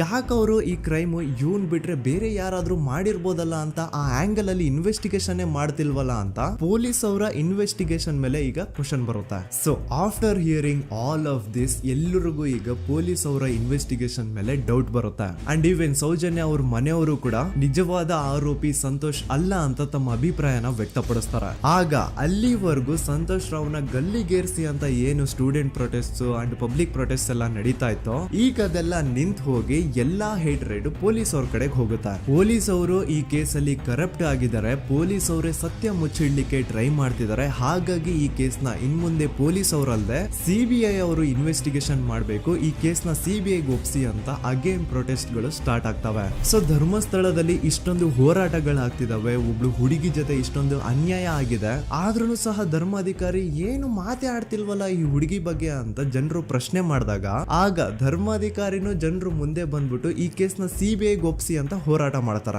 ನಂತರ ಈ ಒಂದು ಕೇಸು ಪೊಲೀಸ್ ಅವರಿಂದ ಸಿಬಿಐ ಕೈಗೆ ಹೋಗುತ್ತೆ. ಸಿಬಿಐ ಕೈಗೆ ಹೋಗಿದ ತಕ್ಷಣ ಇಲ್ಲೇನು ಸತ್ಯ ಹೊರಗೆ ಬಂದಿಲ್ಲ. ಆ ಸಿಬಿಐ ಅವರು 3-4 ವರ್ಷ ಟೈಮ್ ತಗೊಂಡು ಮತ್ತೆ ಈ ಒಂದು ಕೇಸ್ ನ ರೀ ಇನ್ವೆಸ್ಟಿಗೇಷನ್ ಮಾಡ್ತಾರ. ಆದ್ರೆ ಅಲ್ಲೇನು ಇನ್ವೆಸ್ಟಿಗೇಷನ್ ಮಾಡ್ಲಿಕ್ಕೆ ಉಳ್ದೇ ಇರಲ್ಲ. ಆ ಪೊಲೀಸ್ ಅವರು ಅವ್ರ ಕೈಯಲ್ಲಿ ಈ ಕೇಸು ಇದ್ದಷ್ಟು ದಿನ ಎಷ್ಟಾಗುತ್ತೋ ಅಷ್ಟು ಎವಿಡೆನ್ಸ್ ನ ಡೆಸ್ಟ್ರಾಯ್ ಮಾಡ್ಬಿಟ್ಟಿರ್ತಾರ. ಸೊ ಹಾಗಾಗಿ ಅಲ್ಲಿ ಸಿಬಿಐ ಅವ್ರಿಗೆ ಇನ್ವೆಸ್ಟಿಗೇಷನ್ ಮಾಡ್ಲಿಕ್ಕೆ ಏನ್ ಉಳ್ದೇ ಇರಲ್ಲ. ಆದ್ರೂ ಸ್ಟಿಲ್ ಅವರು 3-4 ಇಯರ್ಸ್ ಟೈಮ್ ತಗೊಂಡು ನಂತರ ಫೈನಲಿ ಒಂದು ರಿಪೋರ್ಟ್ ನ ಕೋರ್ಟ್ ಗೆ ಸಬ್ಮಿಟ್ ಮಾಡ್ತಾರ. ಅಂಡ್ ಸಿಬಿಐ ಅವರು ಕೋರ್ಟ್ ಗೆ ಸಬ್ಮಿಟ್ ಮಾಡಿರುವಂತಹ ಆ ಒಂದು ರಿಪೋರ್ಟ್ ಅಲ್ಲಿ ಏನಿತ್ತು ಅಂದ್ರೆ ಸಿಬಿಐ ಇನ್ವೆಸ್ಟಿಗೇಷನ್ ಕನ್ಫರ್ಮ್ಸ್ ದಟ್ ಈ ಒಂದು ಕ್ರೈಮ್ ನ ಸಂತೋಷ್ ರಾವೇ ಮಾಡಿದಾನೆ ಅಂತ. ಆದ್ರೆ ಐರಾನಿ ಈಸ್ ಇದೇ ಒಂದು ರಿಪೋರ್ಟ್ ಅಲ್ಲಿ ಇವ್ರು ಏನ್ ಹೇಳ್ತಾರೆ ಅಂದ್ರೆ ಅವ್ರಿಗೆ ಯಾವುದೇ ತರ ಎವಿಡೆನ್ಸ್ ಸಿಕ್ಕಿಲ್ಲ ಅಂತ. ಯಾಕಂದ್ರೆ ಈ ಸೌಜನ್ಯ ಕೇಸು ಪೊಲೀಸ್ ಅವ್ರ ಕೈಯಲ್ಲಿ ಇದ್ದಾಗ ಪೊಲೀಸ್ ಅವರು ತಮ್ಮ ನಿರ್ಲಕ್ಷ್ಯದಿಂದ ಎಲ್ಲಾ ಎವಿಡೆನ್ಸ್ ನ ಕಳ್ಕೊಂಡ್ಬಿಟ್ಟಿರ್ತಾರ. ಅಂತದ್ರಲ್ಲಿ ಯಾವ ಒಂದು ಆಧಾರದ ಮೇಲೆ ಇವರು ಸಂತೋಷ್ ರಾವೇ ಈ ಕ್ರೈಮ್ ನ ಮಾಡಿದ್ದಾರೆ ಅಂತ ಕ್ವಶನ್ ಮಾಡಿದಾಗ ಸಿಬಿಐ ಅವ್ರ ಕಡೆಯಿಂದ ನೋ ಆನ್ಸರ್. ನೋಡಿ, ಮೊದ್ಲು ಈ ಒಂದು ಕೇಸ್ ನ ಪೊಲೀಸ್ ಅವರು ಇನ್ವೆಸ್ಟಿಗೇಷನ್ ಮಾಡಿ ನಂತರ ಈ ಒಂದು ಕೇಸು ಸಿಬಿಐ ಅವ್ರ ಕೈಗೆ ಹೋಗಿ ಅವರು 3-4 ವರ್ಷ ಟೈಮ್ ತಗೊಂಡು ಇನ್ವೆಸ್ಟಿಗೇಷನ್ ಮಾಡಿ ದೆನ್ ಫೈನಲ್ ರಿಪೋರ್ಟ್ ನ ಕೋರ್ಟ್ ಗೆ ಸಬ್ಮಿಟ್ ಮಾಡೋಷ್ಟ್ರಲ್ಲಿ ಸುಮಾರು 5-6 ವರ್ಷ ಕಳೆದು ಹೋಗಿರುತ್ತೆ. ಅಂಡ್ ಸ್ಟಿಲ್ ಈ ಒಂದು ಕೇಸಲ್ಲಿ ಏನೂ ಕನ್ಕ್ಲೂಷನ್ ಸಿಕ್ಕಿರಲ್ಲ. ಎವ್ರಿ ಇಯರ್ ಸೌಜನ್ಯನ ಬರ್ತ್ಡೇ ಇದ್ದಾಗ ಅಥವಾ ತಿಥಿ ಇದ್ದಾಗ ಅವಳನ್ನ ನೆನೆಸ್ಕೊಂಡು ಅವಳ ಹೆಸರಲ್ಲಿ public protest and student protest ನಡೀತಾನೆ ಇರ್ತವೆ. ಸೊ ಒಂದು ದಿನ ಈ ಒಂದು ಪ್ರೊಟೆಸ್ಟ್ ಗಳ ನ್ಯೂಸ್ ಗಿರೀಶ್ ಮುಟ್ಟಣ್ಣನವರ ಗಮನಕ್ಕೆ ಬರುತ್ತೆ. ಯಾರೀ ಗಿರೀಶ್ ಮುಟ್ಟಣ್ಣನವರ ಅಂದ್ರೆ ಇವರು very honest X police man. ನೀವು ನಂಬಲ್ಲ, ಇವ್ರು ಪೊಲೀಸ್ ಆಫೀಸರ್ ಇದ್ದಾಗ ಪಬ್ಲಿಕ್ ಅಲ್ಲಿ ಒಬ್ಬ MLA ಹೊಡೆದಿರ್ತಾರ. ಅಷ್ಟೇ ಅಲ್ಲ, ಪೊಲೀಸ್ ಡಿಪಾರ್ಟ್ಮೆಂಟ್ ಅಲ್ಲಿ ಕರಪ್ಷನ್ ಇದೆ, ಕರಪ್ಷನ್ ಇದ್ದಿದ್ ಕಡೆ ನಾನ್ ಇರಲ್ಲ ಅಂತ ಹೇಳ್ಬಿಟ್ಟು ತಮ್ಮ ಪೊಲೀಸ್ ಡ್ಯೂಟಿನ ಬಿಟ್ಬಿಟ್ಟು ಈಗ ಸಮಾಜದಲ್ಲಿ ಏನೇ ಅನ್ಯಾಯ ಆಗಿದ್ರು ಅದ್ರ ಅಗೇನ್ಸ್ಟ್ ವಾಯ್ಸ್ ರೈಸ್ ಮಾಡ್ತಿದಾರ. ಸೊ ಈ ಗಿರೀಶ್ ಮುಟ್ಟಣ್ಣನವರಿಗೆ ಸೌಜನ್ಯ ಕೇಸ್ ಬಗ್ಗೆ ಗೊತ್ತಾದಾಗ ಅವ್ರಿಗೆ ಈ ಕೇಸು ತುಂಬಾನೇ ಕಾಡುತ್ತೆ. ಅಲ್ಲ, ಇಷ್ಟೊಂದು ವರ್ಷಗಳಾಗೋಯ್ತು ಆ ಹುಡುಗಿ ಜೊತೆ ಅನ್ಯಾಯ ಆಗಿ, ಸ್ಟಿಲ್ ಈ ಒಂದು ಕೇಸ್ ನ ಕನ್ಕ್ಲೂಷನ್ ಸಿಕ್ತಿಲ್ವಲ್ಲ, ಏನ್ ನಡೀತಿದೆ ಧರ್ಮಸ್ಥಳದಲ್ಲಿ ಅರ್ಥ ಆಗ್ತಿಲ್ವಲ್ಲ ಅಂತ ಈ ಗಿರೀಶ್ ಅವರು ತಮ್ಮ ಹಳೆ ಪೊಲೀಸ್ ಕಾಂಟ್ಯಾಕ್ಟ್ಸ್ ನ ಯೂಸ್ ಮಾಡ್ಕೊಂಡು ಆ ಸೌಜನ್ಯ ಕೇಸ್ ಫೈಲ್ ನ ಒಂದು ಕಾಪಿನ ತಮ್ಮ ಹತ್ರ ತರಿಸ್ಕೋತಾರ. ಆ ಒಂದು ಕೇಸ್ ಫೈಲ್ ಅಲ್ಲಿ ಸೌಜನ್ಯ ಬಗ್ಗೆ ಅಷ್ಟೇ ಅಲ್ಲದೆ ಸಂತೋಷ್ ರಾವ್ ಬಗ್ಗೆನೂ ಇನ್ಫಾರ್ಮೇಶನ್ ಇರುತ್ತೆ. ಅಂಡ್ ಗಿರೀಶ್ ಅವರು ಸಂತೋಷ್ ಬಗ್ಗೆ ಇರುವಂತಹ ಇನ್ಫಾರ್ಮೇಶನ್ ನೋಡ್ತಾ ಇರ್ಬೇಕಾದ್ರೆ ಅವರು ಒಂದು ವಿಷಯನ ನೋಟಿಸ್ ಮಾಡ್ತಾರ. ಅದೇನಂತಂದ್ರೆ ಪೊಲೀಸ್ ಅವರು ಸಂತೋಷ್ ರಾವ್ನ ಬರೀ ಸೌಜನ್ಯ ಕೇಸಲ್ಲಿ ಒಂದೇ ಫಿಟ್ ಮಾಡಿರಲ್ಲ, ಸೌಜನ್ಯ ಸಾಯೋಕ್ಕಿಂತ 20 ದಿನ ಹಿಂದೆ ಧರ್ಮಸ್ಥಳದಲ್ಲೇ ನಡೆದಿರುವಂತಹ ಒಂದು ಕ್ರೈಮ್ ಅಲ್ಲಿನೂ ಸಹ ಸಂತೋಷ್ ರಾವೇ ಆರೋಪಿ ಅಂತ ಮೆನ್ಷನ್ ಮಾಡಿರ್ತಾರ. ಸೊ ಸೌಜನ್ಯ ಕೇಸ್ ಬಿಟ್ಟು ಆ ಇನ್ನೊಂದು ಕೇಸ್ ಯಾವುದು, ಅದಕ್ಕೂ ಸಂತೋಷ್ಗೂ ಏನ್ ಸಂಬಂಧ, ಅದ್ರಲ್ಲಿ ಯಾಕೆ ಸಂತೋಷ್ನ ಪೊಲೀಸ್ ಅವರು ಫಿಟ್ ಮಾಡಿದ್ರು ಅಂತ ಪ್ರತಿಯೊಂದು ಹೇಳ್ತೀನಿ. ಆದ್ರೆ ನಾನಿಲ್ಲಿ ಯಾರ್ದು ರಿಯಲ್ ನೇಮ್ಸ್ ನ ಬಳಸಲ್ಲ. ಯಾಕಂದ್ರೆ ಮುಂದೆ ಕೇಸಲ್ಲಿ ತುಂಬಾ ದೊಡ್ಡ ಪವರ್ಫುಲ್ ವ್ಯಕ್ತಿಗಳ ಹೆಸರುಗಳು ಬರ್ತವೆ. ಅಂಡ್ ನನ್ ವಿಡಿಯೋ ಯೂಟ್ಯೂಬ್ ಇಂದ ಡಿಲೀಟ್ ಆಗೋದು ನನ್ಗೆ ಇಷ್ಟ ಇಲ್ಲ. ಹಾಗಾಗಿ ನಾನಿಲ್ಲಿ ಯಾರ್ದು ರಿಯಲ್ ನೇಮ್ಸ್ ನ ಬಳಸ್ತಿಲ್ಲ. ಬಟ್ ಯಾರ ಬಗ್ಗೆ ಹೇಳ್ತಿದ್ದೀನಿ ಅಂತ ಒಂದ್ ಸ್ವಲ್ಪ ನೀವೇ ಅರ್ಥ ಮಾಡ್ಕೊಳ್ಳಿ. ನೋಡಿ, ಧರ್ಮಸ್ಥಳದಲ್ಲಿ ಮಾಫಿಯಾ ಕೈಂಡ್ ಆಫ್ ನಡೆಸ್ತಿರುವಂತಹ ಒಂದು ವೆರಿ ಪವರ್ಫುಲ್ ಗೌಡ್ರು ಕುಟುಂಬ ಇದೆ. ಇವ್ರ ಹತ್ರ ಬೇಜನ್ ಆಸ್ತಿ, ಬೇಜನ್ ದುಡ್ಡು, ಬೇಜನ್ ಪವರ್, ಬೇಜನ್ ಇನ್ಫ್ಲೂಯೆನ್ಸ್ ಎಲ್ಲಾನು ಇದೆ. ಆ ಊರಲ್ಲಿ ಈ ಗೌಡ್ರು ಕುಟುಂಬದ್ದು ಎಷ್ಟೊಂದು ಕಂಟ್ರೋಲ್ ಇದೆ ಅಂತಂದ್ರೆ ಅವ್ರನ್ನ ಎದುರು ಹಾಕೊಳ್ಳೋರೆ ಯಾರು ಇಲ್ಲ. ಅಂಡ್ ಈ ಒಂದು ಗೌಡ್ರು ಕುಟುಂಬ ಒಂದು ಪ್ರೈವೇಟ್ ಟ್ರಸ್ಟ್ ಹೆಸರಲ್ಲಿ ಒಂದು ವೆರಿ ಪಾಪ್ಯುಲರ್ ದೇವಸ್ಥಾನನ ಸುಮಾರು ವರ್ಷಗಳಿಂದ ತಲೆ ಮಾರುಗಳಿಂದನೂ ನಡ್ಸ್ಕೊಂಡ್ ಬಂದಿರ್ತಾರ. ಅದೇ ಒಂದು ದೇವಸ್ಥಾನದಲ್ಲಿ 60 ವರ್ಷ ವಯಸ್ಸಾಗಿರುವಂತಹ ನಾರಾಯಣ ಅನ್ನೋ ಒಬ್ಬ ವ್ಯಕ್ತಿ ಮಾವುತನಾಗಿ ಕೆಲಸ ಮಾಡ್ತಿರ್ತಾನೆ. ನಾರಾಯಣ ಅವ್ರ ತಂದೆನೂ ಅದೇ ದೇವಸ್ಥಾನದಲ್ಲಿ ಮಾವುತಾಗಿ ಕೆಲಸ ಮಾಡ್ತಾ ಇದ್ರು, ಅವ್ರ ತಂದೆನೂ ಅದೇ ದೇವಸ್ಥಾನದಲ್ಲಿ ಮಾವುತಾಗಿ ಕೆಲಸ ಮಾಡ್ತಾ ಇದ್ರು. ಸೊ ಹೀಗೆ ತಲೆ ಮಾರುಗಳಿಂದ ಮಾವುತ ಆಗಿನೇ ನಾರಾಯಣನ ಕುಟುಂಬ ಆ ಒಂದು ದೇವಸ್ಥಾನದಲ್ಲಿ ಕೆಲಸ ಮಾಡ್ತಾ ಇರುತ್ತೆ. ಸೊ ಒಮ್ಮೆ ತುಂಬಾ ವರ್ಷಗಳ ಹಿಂದೆ ನಾರಾಯಣ ಅವ್ರ ತಂದೆ ಆ ದೇವಸ್ಥಾನದಲ್ಲಿ ಮಾವುತಾಗಿ ಕೆಲಸ ಮಾಡ್ತಾ ಇರ್ಬೇಕಾದ್ರೆ ಆಗಿನ ದೇವಸ್ಥಾನದ ಧರ್ಮಾಧಿಕಾರಿ ಆ ಮಾವುತನ ಕೆಲ್ಸದ ಮೇಲೆ ಇರುವಂತಹ ನಿಷ್ಠೆ, ಅವನ ನಿಯತ್ತು ಅಂಡ್ ಅಂಡ್ ತಲೆಮಾರುಗಳಿಂದ ಅವರು ದೇವಸ್ಥಾನಕ್ಕೆ ಸಲ್ಲಿಸ್ತಿರುವಂತಹ ಸೇವೆನ ಮೆಚ್ಚಿ ಆ ಧರ್ಮಾಧಿಕಾರಿ ಆ ನಾರಾಯಣ ಅವ್ರ ತಂದೆ ಆ ಮಾವುತನಿಗೆ ಒಂದು ಜಮೀನ ಕೊಡ್ತಾರೆ ಆಸ್ ಎ ಗಿಫ್ಟ್ ಆಗಿ. ಸೊ ಈಗ ಫ್ಲಾಶ್ ಬ್ಯಾಕ್ ಇಂದ ಒಂದ್ ಸ್ವಲ್ಪ ಮುಂದೆ ಬರುವ 2010-11ರಲ್ಲಿ ಯಾವೊಂದು ಜಮೀನ ಆಗಿನ ಧರ್ಮಾಧಿಕಾರಿ ನಾರಾಯಣ ಅವ್ರ ತಂದೆಗೆ ಆಸ್ ಎ ಗಿಫ್ಟ್ ಆಗಿ ಕೊಟ್ಟಿದ್ರು, ಈಗ ನಾರಾಯಣ ಅವ್ರ ತಂದೆ ಸತ್ ಹೋಗಿ ಆ ಒಂದು ಜಮೀನು ನಾರಾಯಣ ಹೆಸರಿಗೆ ಆಗಿರುತ್ತೆ. ಅಂಡ್ ಆಗಷ್ಟೇ ಗೊತ್ತಾಗುತ್ತೆ ಆ ಜಮೀನ ವೆರಿ ಆಪೋಸಿಟ್ ಒಂದು ದೊಡ್ಡ ಹೈವೇ ಬರ್ತಿದೆ ಅಂಡ್ ಅದರಿಂದ ಜಮೀನ ರೇಟು 10 ಪಟ್ಟು ಜಾಸ್ತಿ ಆಗುತ್ತೆ ಅಂತ. ಸೊ ಈ ವಿಷಯ ಗೊತ್ತಾಗಿ ನೋಡಿ, ದಾನ ಮಾಡದಂತಹ ಧರ್ಮಾಧಿಕಾರಿ ಅಂತೂ ಸತ್ ಹೋದ್ರು, ಆದ್ರೆ ಅವ್ರ ಮುಂದಿನ ಪೀಳಿಗೆ ಅವ್ರಿಗೆ ಈ ಜಮೀನ್ ಮೇಲೆ ಕಣ್ಬಿದ್ದು ನಾರಾಯಣ ಅವ್ರ ಹತ್ರ ಆ ಜಾಗನ ವಾಪಸ್ ಕೇಳ್ತಾರ. ಆದ್ರೆ ನಾರಾಯಣ ಕೊಡಲ್ಲ. ಇಲ್ಲ, ನಾನ್ ಯಾಕೆ ಕೊಡ್ಲಿ, ನಮ್ ತಂದೆಯಿಂದ ಸಿಕ್ಕಿರುವಂತಹ ಜಮೀನ್ ಇದು, ನಮ್ ತಂದೆಯ ಕೊನೆ ಗುರುತು ಇದು ನನ್ನ ಹತ್ರ ಇರೋದು, ಸೊ ಇದನ್ನ ನಾನು ಯಾವುದೇ ಕಾರಣಕ್ಕೂ ಬಿಟ್ಕೊಡಲ್ಲ ಅಂತ ಆ ಗೌಡ್ರು ಕುಟುಂಬನ ನಾರಾಯಣ ಎದುರು ಹಾಕೋತಾರ. ಆಗ ಗೌಡ್ರು ಕುಟುಂಬದವ್ರಿಗೆ ಕೋಪ ಬಂದು ಅವ್ರೇನ್ ಮಾಡ್ತಾರೆ ಅಂದ್ರೆ, ನಾರಾಯಣ ಮನೆಗೆ ನೀರಿನ ಸಪ್ಲೈ ಇರುತ್ತಲ್ವಾ ಅದನ್ನ ಬಂದ್ ಮಾಡ್ತಾರ, ಎಲೆಕ್ಟ್ರಿಸಿಟಿ ಸಪ್ಲೈನು ಕಟ್ ಆಫ್ ಮಾಡ್ತಾರ, ಊರಲ್ಲಿರುವಂತಹ ಎಲ್ಲಾ ಚರಂಡಿಗಳನ್ನ ಕ್ಲೀನ್ ಮಾಡಿ ಆ ಕಸ ಏನಿರುತ್ತೋ ಅದನ್ನ ತಂದು ನಾರಾಯಣ ಮನೆ ಮುಂದೆ ಹಾಕ್ತಾರ. ಇಷ್ಟೇ ಅಲ್ಲ, ನಾರಾಯಣ ಅವ್ರ ಹೆಂಡತಿ ಮಕ್ಕಳು ಎಲ್ಲಾದ್ರೂ ಆಚೆ ಹೋಗ್ತಾ ಬರ್ತಾ ಇದ್ರೆ ಅವ್ರನ್ನ ಕೆಟ್ಟದಾಗ ಬೈಯೋದು, ಹೊಡ್ಕೊಳ್ಳೋದು, ಬಡ್ಕೊಳ್ಳೋದೆಲ್ಲ ಮಾಡ್ತಿರ್ತಾರ. ಇಷ್ಟೆಲ್ಲ ಆಗ್ತಾ ಇದ್ರು ಸ್ಟಿಲ್ ನಾರಾಯಣ ಮಾತ್ರ ಆ ಜಾಗನ ಬಿಟ್ಕೊಡಲ್ಲ. ಆ ಜಾಗದ್ಗೋಸ್ಕರ ನೀನ್ ಬೇಕಿದ್ರೆ ಇದನ್ನೆಲ್ಲ ಸಹಿಸ್ಕೊಂಡಿರಪ್ಪ, ನಮ್ ಕೈಲಂತೂ ಆಗಲ್ಲ ಅಂತ ನಾರಾಯಣನ ಹೆಂಡತಿ ಮಕ್ಕಳು ಅವನ್ನ ಬಿಟ್ಟು ಬೇರೆ ಊರಿಗೆ ಹೋಗ್ಬಿಡ್ತಾರ. ಈಗ ಮನೆಯಲ್ಲಿ ನಾರಾಯಣ ಅಂಡ್ 45 ವರ್ಷ ವಯಸ್ಸಿರುವಂತಹ ನಾರಾಯಣ ಅವ್ರ ತಂಗಿ ಯಮುನಾ ಅವ್ರು ಮಾತ್ರ ಇಬ್ರೇ ಇರ್ತಾ ಇದ್ರು. ಸೊ ಒಂದೊಳ್ಳೆ ಅವಕಾಶ ನೋಡ್ಕೊಂಡು 21 ಸೆಪ್ಟೆಂಬರ್ 2012 ಮನೆಯಲ್ಲಿ ನಾರಾಯಣ ಹಾಗೂ ಯಮುನಾ ಇರ್ಬೇಕಾದ್ರೆ ಯಾರೋ ಮನೆ ಒಳಗಡೆ ನುಗ್ಗಿ ನಾರಾಯಣನ್ಗೆ ಹೊಡೆದು ಯಮುನಾಗೂ ಸಹ ಹೊಡೆದು ನಂತರ ಅವಳು ಮಾಡಿ ದೆನ್ ನಾರಾಯಣ ಹಾಗೂ ಯಮುನನ ತಲೆನ ಒಂದು ರುಬ್ಬಗುಂಡಿಂದ ಚಚ್ಚಿ ಸಾಯಿಸ್ಬಿಡ್ತಾರ. ಈ ಕೊಲೆ ಆಗಿದ್ದು ಕಳ್ಳತನಗೋಸ್ಕರ ಅಂತ ಪೊಲೀಸ್ ಅವರು ತಮ್ಮ ರಿಪೋರ್ಟ್ ಅಲ್ಲಿ ಬರೀತಾರ. ಆದ್ರೆ ಪಾಯಿಂಟ್ ಏನ್ ಗೊತ್ತಾ, ಆ ಮನೇಲಿ ಒಂದ್ ಸ್ವಲ್ಪನೂ ಹಣ ಆಗ್ಲಿ ಅಥವಾ ಬಂಗಾರ ಆಗ್ಲಿ ಕಳ್ಳತನ ಆಗಿರಲ್ಲ. ಕಳ್ಳತನ ಆಗಿರೋದು ಕೇವಲ ಆ ಮೇನ್ ರೋಡ್ ಅಲ್ಲಿ ಇದ್ದಂತಹ ಪ್ರಾಪರ್ಟಿ ಪೇಪರ್ಸ್. ಎಂತ ಕೋಇನ್ಸಿಡೆನ್ಸ್ ನೋಡಿ, ಯಾವ ಒಂದು ಜಮೀನಿನ ಪತ್ರ ನಾರಾಯಣ ಮನೆಯಿಂದ ಕಳ್ಳತನ ಆಗಿದ್ವೋ ಅದೇ ಒಂದು ಜಮೀನಲ್ಲಿ 10 ವರ್ಷ ಆದ ನಂತರ ಒಂದು ದೊಡ್ಡ ಹೋಟೆಲ್ ಸ್ಥಾಪನೆ ಆಗುತ್ತೆ ಅಂಡ್ ಆ ಹೋಟೆಲ್ ನ ಇನಾಗ್ರೇಷನ್ ಗೆ ಚಿಕ್ಕ ಗೌಡ್ರು ಬರ್ತಾರ. ಸೊ ಈಗೇನು ನಾರಾಯಣ ಹಾಗೂ ಯಮುನನ ಕೊಲೆ ಆಗಿದ್ಯೋ ಇದಾಗಿದ್ದು 20 ದಿನ ಆದ್ಮೇಲೆ ಸೌಜನ್ಯ ಜೊತೆ ಅಂತ ನಿರ್ದಯ ಘಟನೆ ಆಗಿದ್ದು. ಸೊ ಪೊಲೀಸ್ ಅವರು ಸೌಜನ್ಯ ಕೇಸಲ್ಲಿ ಸಂತೋಷ್ ರಾವ್ನ ಫಿಟ್ ಮಾಡೋದಲ್ದೆ ಈ ಒಂದು ನಾರಾಯಣ ಹಾಗೂ ಯಮುನಾ ಕೇಸಲ್ಲೂ ಸಹ ಸಂತೋಷ್ ರಾವ್ನೆ ಫಿಟ್ ಮಾಡಿರ್ತಾರ. ಇಲ್ಲಿ ಡೇಟ್ಸ್ ನ ಸ್ವಲ್ಪ ನೆನ್ಪಿಟ್ಕೊಳ್ಳಿ. ನಾರಾಯಣ ಹಾಗೂ ಯಮುನನ ಕೊಲೆ ಆಗಿದ್ದು 21 ಸೆಪ್ಟೆಂಬರ್ 2012 ಅಂಡ್ ಸಂತೋಷ್ ರಾವ್ ಧರ್ಮಸ್ಥಳಕ್ಕೆ ಬಂದಿದ್ದು 9 ಅಕ್ಟೋಬರ್ 2012, 20 ದಿನ ಆದ್ಮೇಲೆ. ಸೊ ನಾರಾಯಣ ಹಾಗೂ ಯಮುನನ ಕೊಲೆ ಆದಾಗ ಊರಲ್ಲೇ ಇಲ್ದೆ ಎಲ್ಲೋ ಶೃಂಗೇರಿಯಲ್ಲಿ ಯಾವುದೋ ಒಂದು ಹೋಟೆಲ್ ಅಲ್ಲಿ ಕೆಲಸ ಮಾಡ್ತಿದ್ದಂತಹ ಸಂತೋಷ್ ರಾವ್ ಹೇಗೆ ಈ ಒಂದು ಕೇಸಲ್ಲಿ ಆರೋಪಿ ಆಗ್ತಾನೆ? ಸೊ ಇದೇ ಒಂದು ಪಾಯಿಂಟ್ ನ ನೋಟಿಸ್ ಮಾಡಿ ಗಿರೀಶ್ ಮುಟ್ಟಣ್ಣನವರು ಧರ್ಮಸ್ಥಳಕ್ಕೆ ಬಂದು ಸಂತೋಷ್ ನ ಲಾಯರ್ ಜೊತೆ ಡಿಸ್ಕಸ್ ಮಾಡ್ತಾರ.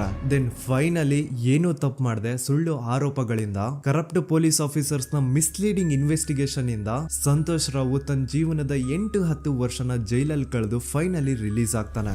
ಒಂಥರ ಈ ಕೇಸಿಂದ ಸಂತೋಷ್ ರಾವ್ನ ಇಡೀ ಲೈಫೇ ಸ್ಪಾಯ್ಲ್ ಆಗೋಯ್ತು. ಈಗ ಸಂತೋಷ್ ರಾವ್ ರಿಯಲ್ ಆರೋಪಿ ಅಲ್ಲ ಅಂತ ಕೋರ್ಟ್ ಅಲ್ಲಿ ಪ್ರೂವ್ ಆಯ್ತು. ಹಾಗಿದ್ರೆ ರಿಯಲ್ ಆರೋಪಿ ಯಾರು? ಪೊಲೀಸ್ ಅವರು ಯಾಕೆ ಕೇಸಲ್ಲಿ ಇಷ್ಟೊಂದು ಅನ್ಫೇರ್ ಇನ್ವೆಸ್ಟಿಗೇಷನ್ ಮಾಡಿದ್ರು?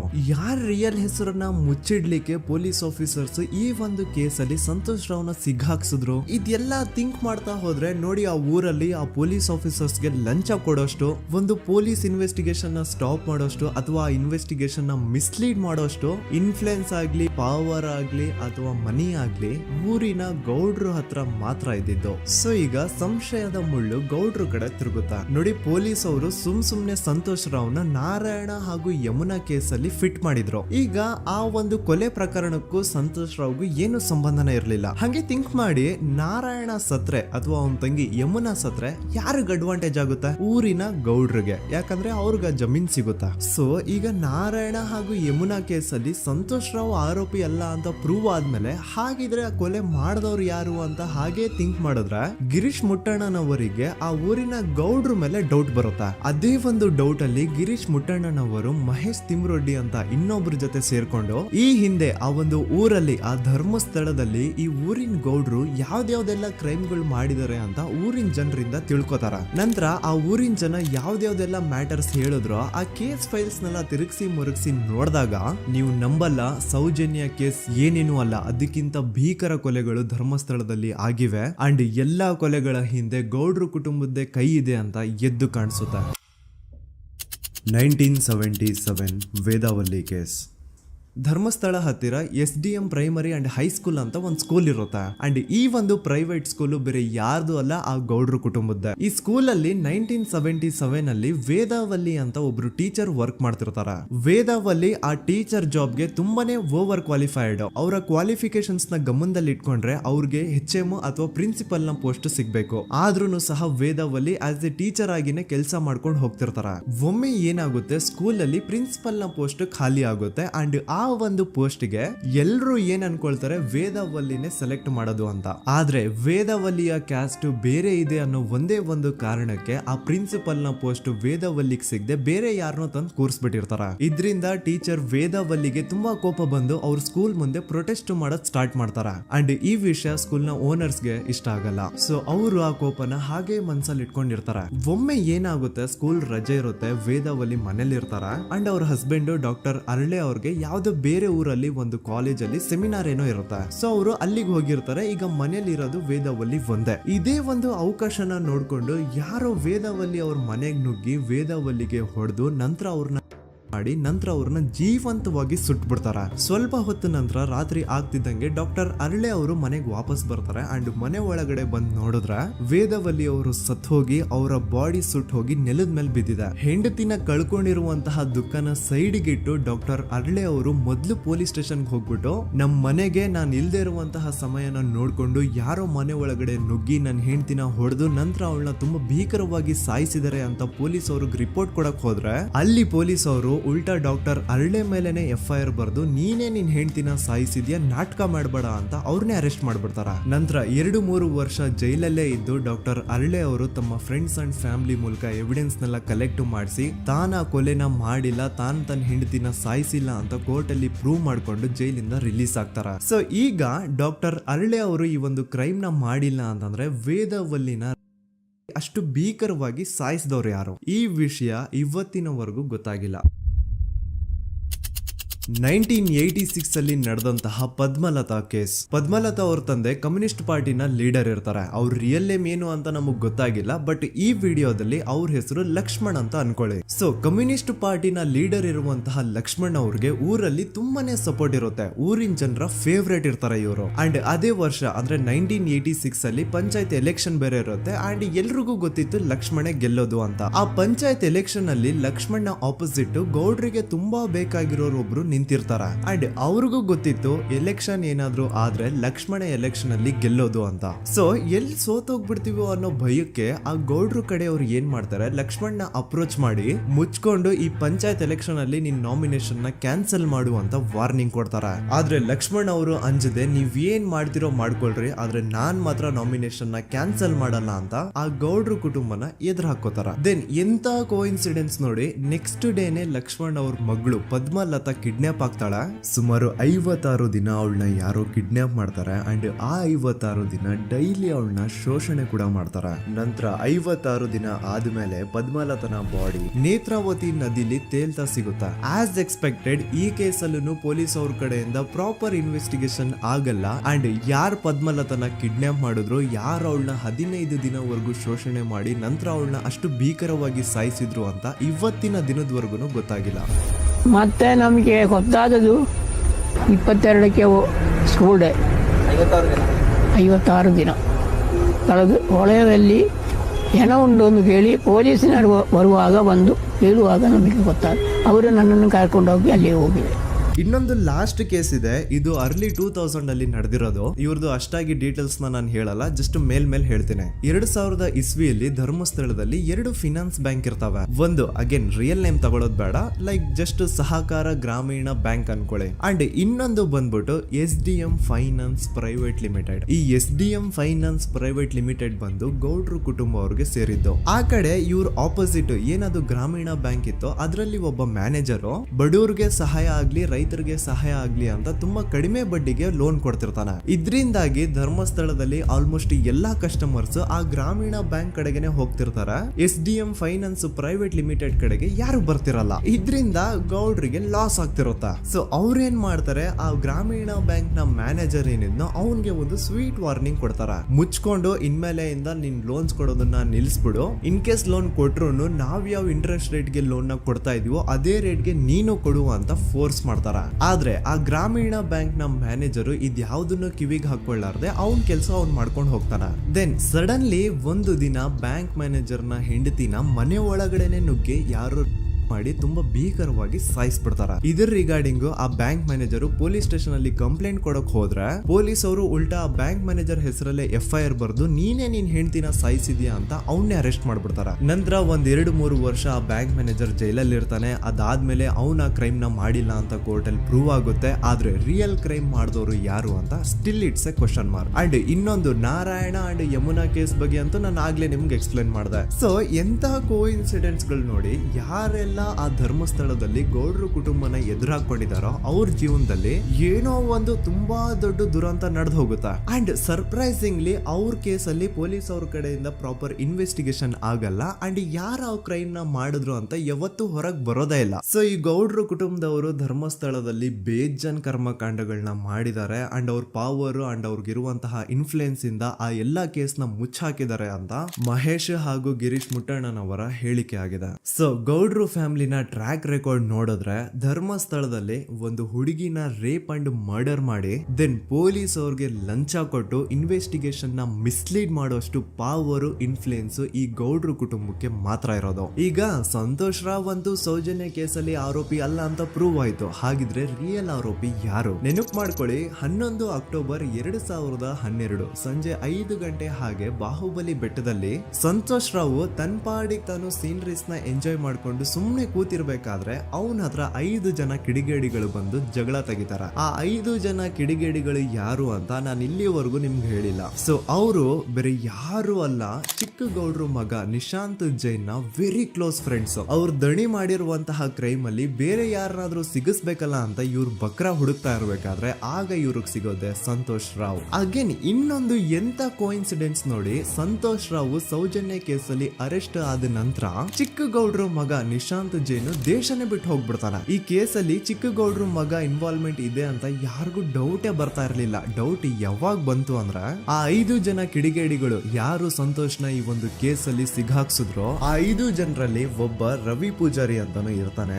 ಅವನ್ಗೆ ತಾನು ತಪ್ಪು ಮಾಡಿದೀನಿ ಅಂತ ಗಿಲ್ಟ್ ಕಾಡುತ್ತೋ ಅಥವಾ ಬೇರೆ ಏನೋ ಗೊತ್ತಿಲ್ಲ, ಆದ್ರೆ ಅವನೇ ಸ್ವತಃ ಪೊಲೀಸ್ ಅವ್ರ ಹತ್ರ ಹೋಗ್ಬಿಟ್ಟು ಸೌಜನ್ಯ ಕೇಸಲ್ಲಿ ನಿಜವಾದ ಆರೋಪಿ ಸಂತೋಷ್ ಅಲ್ಲ ಕಂಡ್ರು, ಅವನ್ನ ಸುಮ್ನೆ ಸಿಗಾಕ್ಸಿರೋದಷ್ಟೇ, ನಿಜವಾದ ಆರೋಪಿಗಳು ಚಿಕ್ಕ ಗೌಡ್ರು ಮಗ ನಿಶಾಂತ್ ಜೈನ್ ಅಂಡ್ ಅವನ್ ಫ್ರೆಂಡ್ಸ್ ಸೂರಜ್, ಕಿರಣ್ ಅಂಡ್ ಕಣ್ಮಣಿ ಅಂತ. ಈ ಎಲ್ಲಾ ವಿಷಯನ ರವಿ ಪೂಜಾರಿ ಪೊಲೀಸ್ ಅವ್ರಿಗೆ ತಿಳಿಸ್ತಾನೆ. ಅಗೇನ್ ಎಂತ ಒಂದು ಕೋಇನ್ಸಿಡೆನ್ಸ್ ನೋಡಿ, ಈ ವಿಷಯಗಳನ್ನ ಊರಿನ ಜನರು ಮುಂದೆ ಹೇಳಿದಂತಹ ರವಿ ಪೂಜಾರಿ ಆಕಸ್ಮಿಕವಾಗಿ ಸತ್ ಹೋಗ್ಬಿಡ್ತಾನೆ. ಇವನು ಹೇಳಿದ್ದು ನಿಜ ಅಂತ ಜನರಿಗೆ ಯಾವಾಗ ಕನ್ಫರ್ಮ್ ಆಗುತ್ತೆ ಅಂದ್ರೆ ಸೌಜನ್ಯಗೆ ತುಂಬಾ ಹತ್ರವಾದವ್ರು ಒಬ್ರು ಯಶೋಧ ಅನ್ನೋರು ಕೋರ್ಟ್ ಅಲ್ಲಿ ಬಂದ್ಬಿಟ್ಟು ಸೌಜನ್ಯ ಕೊಲೆ ಆಗಿದ್ದ ದಿನ ಆ ಒಂದು ಸ್ಪಾಟ್ ಅಲ್ಲಿ ನಾನು ಈ 3 ಜನರನ್ನ ನೋಡಿದ್ದೆ ಅಂತ ಸಾಕ್ಷಿ ಹೇಳ್ತಾರೆ. ಈಗ ಎಲ್ಲಾ ಡಾಟ್ಸ್ ನ ಕನೆಕ್ಟ್ ಮಾಡ್ತಾ ಹೋದ್ರೆ ಸೌಜನ್ಯ ಕೇಸ್ ಒಂದೇ ಅಲ್ಲ, ನಾರಾಯಣ ಹಾಗೂ ಯಮುನಾ ಕೇಸಲ್ಲೂ, ವೇದವಲ್ಲಿ ಕೇಸಲ್ಲೂ, ಆ ಬ್ಯಾಂಕ್ ಮ್ಯಾನೇಜರ್ ನ ಕೇಸಲ್ಲೂ ಹಾಗೂ ಪದ್ಮಲತಾ ಕೇಸಲ್ಲೂ ಸೀದಾ ಡೈರೆಕ್ಟ್ ಡೌಟ್ ಬರೋದೆ ಊರಿನ ಗೌಡ್ರ ಮೇಲೆ. I really want to appreciate Kudla rampage YouTube channel, third eye YouTube channel,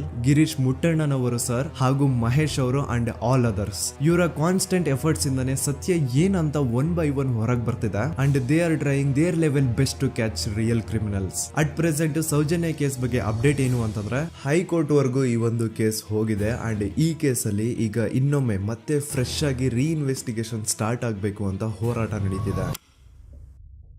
ಸುದೂತ ಪ್ರಜೆಗಳೇ, ಇದಾಗಿತ್ತು ಸೌಜನ್ಯ ಕೇಸ್ ಬಗ್ಗೆ ನಮ್ಮ ಒಂದು ಡೀಟೇಲ್ಡ್ ವಿಡಿಯೋ. ಈ ವಿಡಿಯೋದಲ್ಲಿ ನನ್ನಿಂದ ಎಲ್ಲಾದ್ರೂ ಏನಾದ್ರೂ ಚಿಕ್ಕ ಪುಟ್ಟ ಇನ್ಫಾರ್ಮೇಶನ್ ಮಿಸ್ ಆಗಿದ್ರೆ ಅಥವಾ ಮಿಸ್ಟೇಕ್ ಆಗಿದ್ರೆ ಅದನ್ನ ದಯವಿಟ್ಟು ಕಮೆಂಟ್ ಸೆಕ್ಷನ್ ಅಲ್ಲಿ ಹೈಲೈಟ್ ಮಾಡಿ. ಈ ವಿಡಿಯೋ ಯಾವಾಗ ಯೂಟ್ಯೂಬ್ ಇಂದ ಡಿಲೀಟ್ ಆಗುತ್ತೋ ನನ್ಗಂತೂ ಗೊತ್ತಿಲ್ಲ. ಸೊ ಪ್ಲೀಸ್ ಆದಷ್ಟು ಬೇಗ ಇದನ್ನ ಎಲ್ಲಾ ಕಡೆ ಶೇರ್ ಮಾಡಿ. ಓಕೆ ಪ್ರಜೆಗಳೇ, ಇವತ್ತಿಗಿಷ್ಟು ಸಾಕು ಅನ್ಕೊಳ್ತೀನಿ. ನಾನು ನಿಮ್ಮ ದೂತ ಸಮೀರ್ MD. ಮತ್ತೆ ಸಿಗ್ತೀನಿ ನೆಕ್ಸ್ಟ್ ವಿಡಿಯೋದಲ್ಲಿ.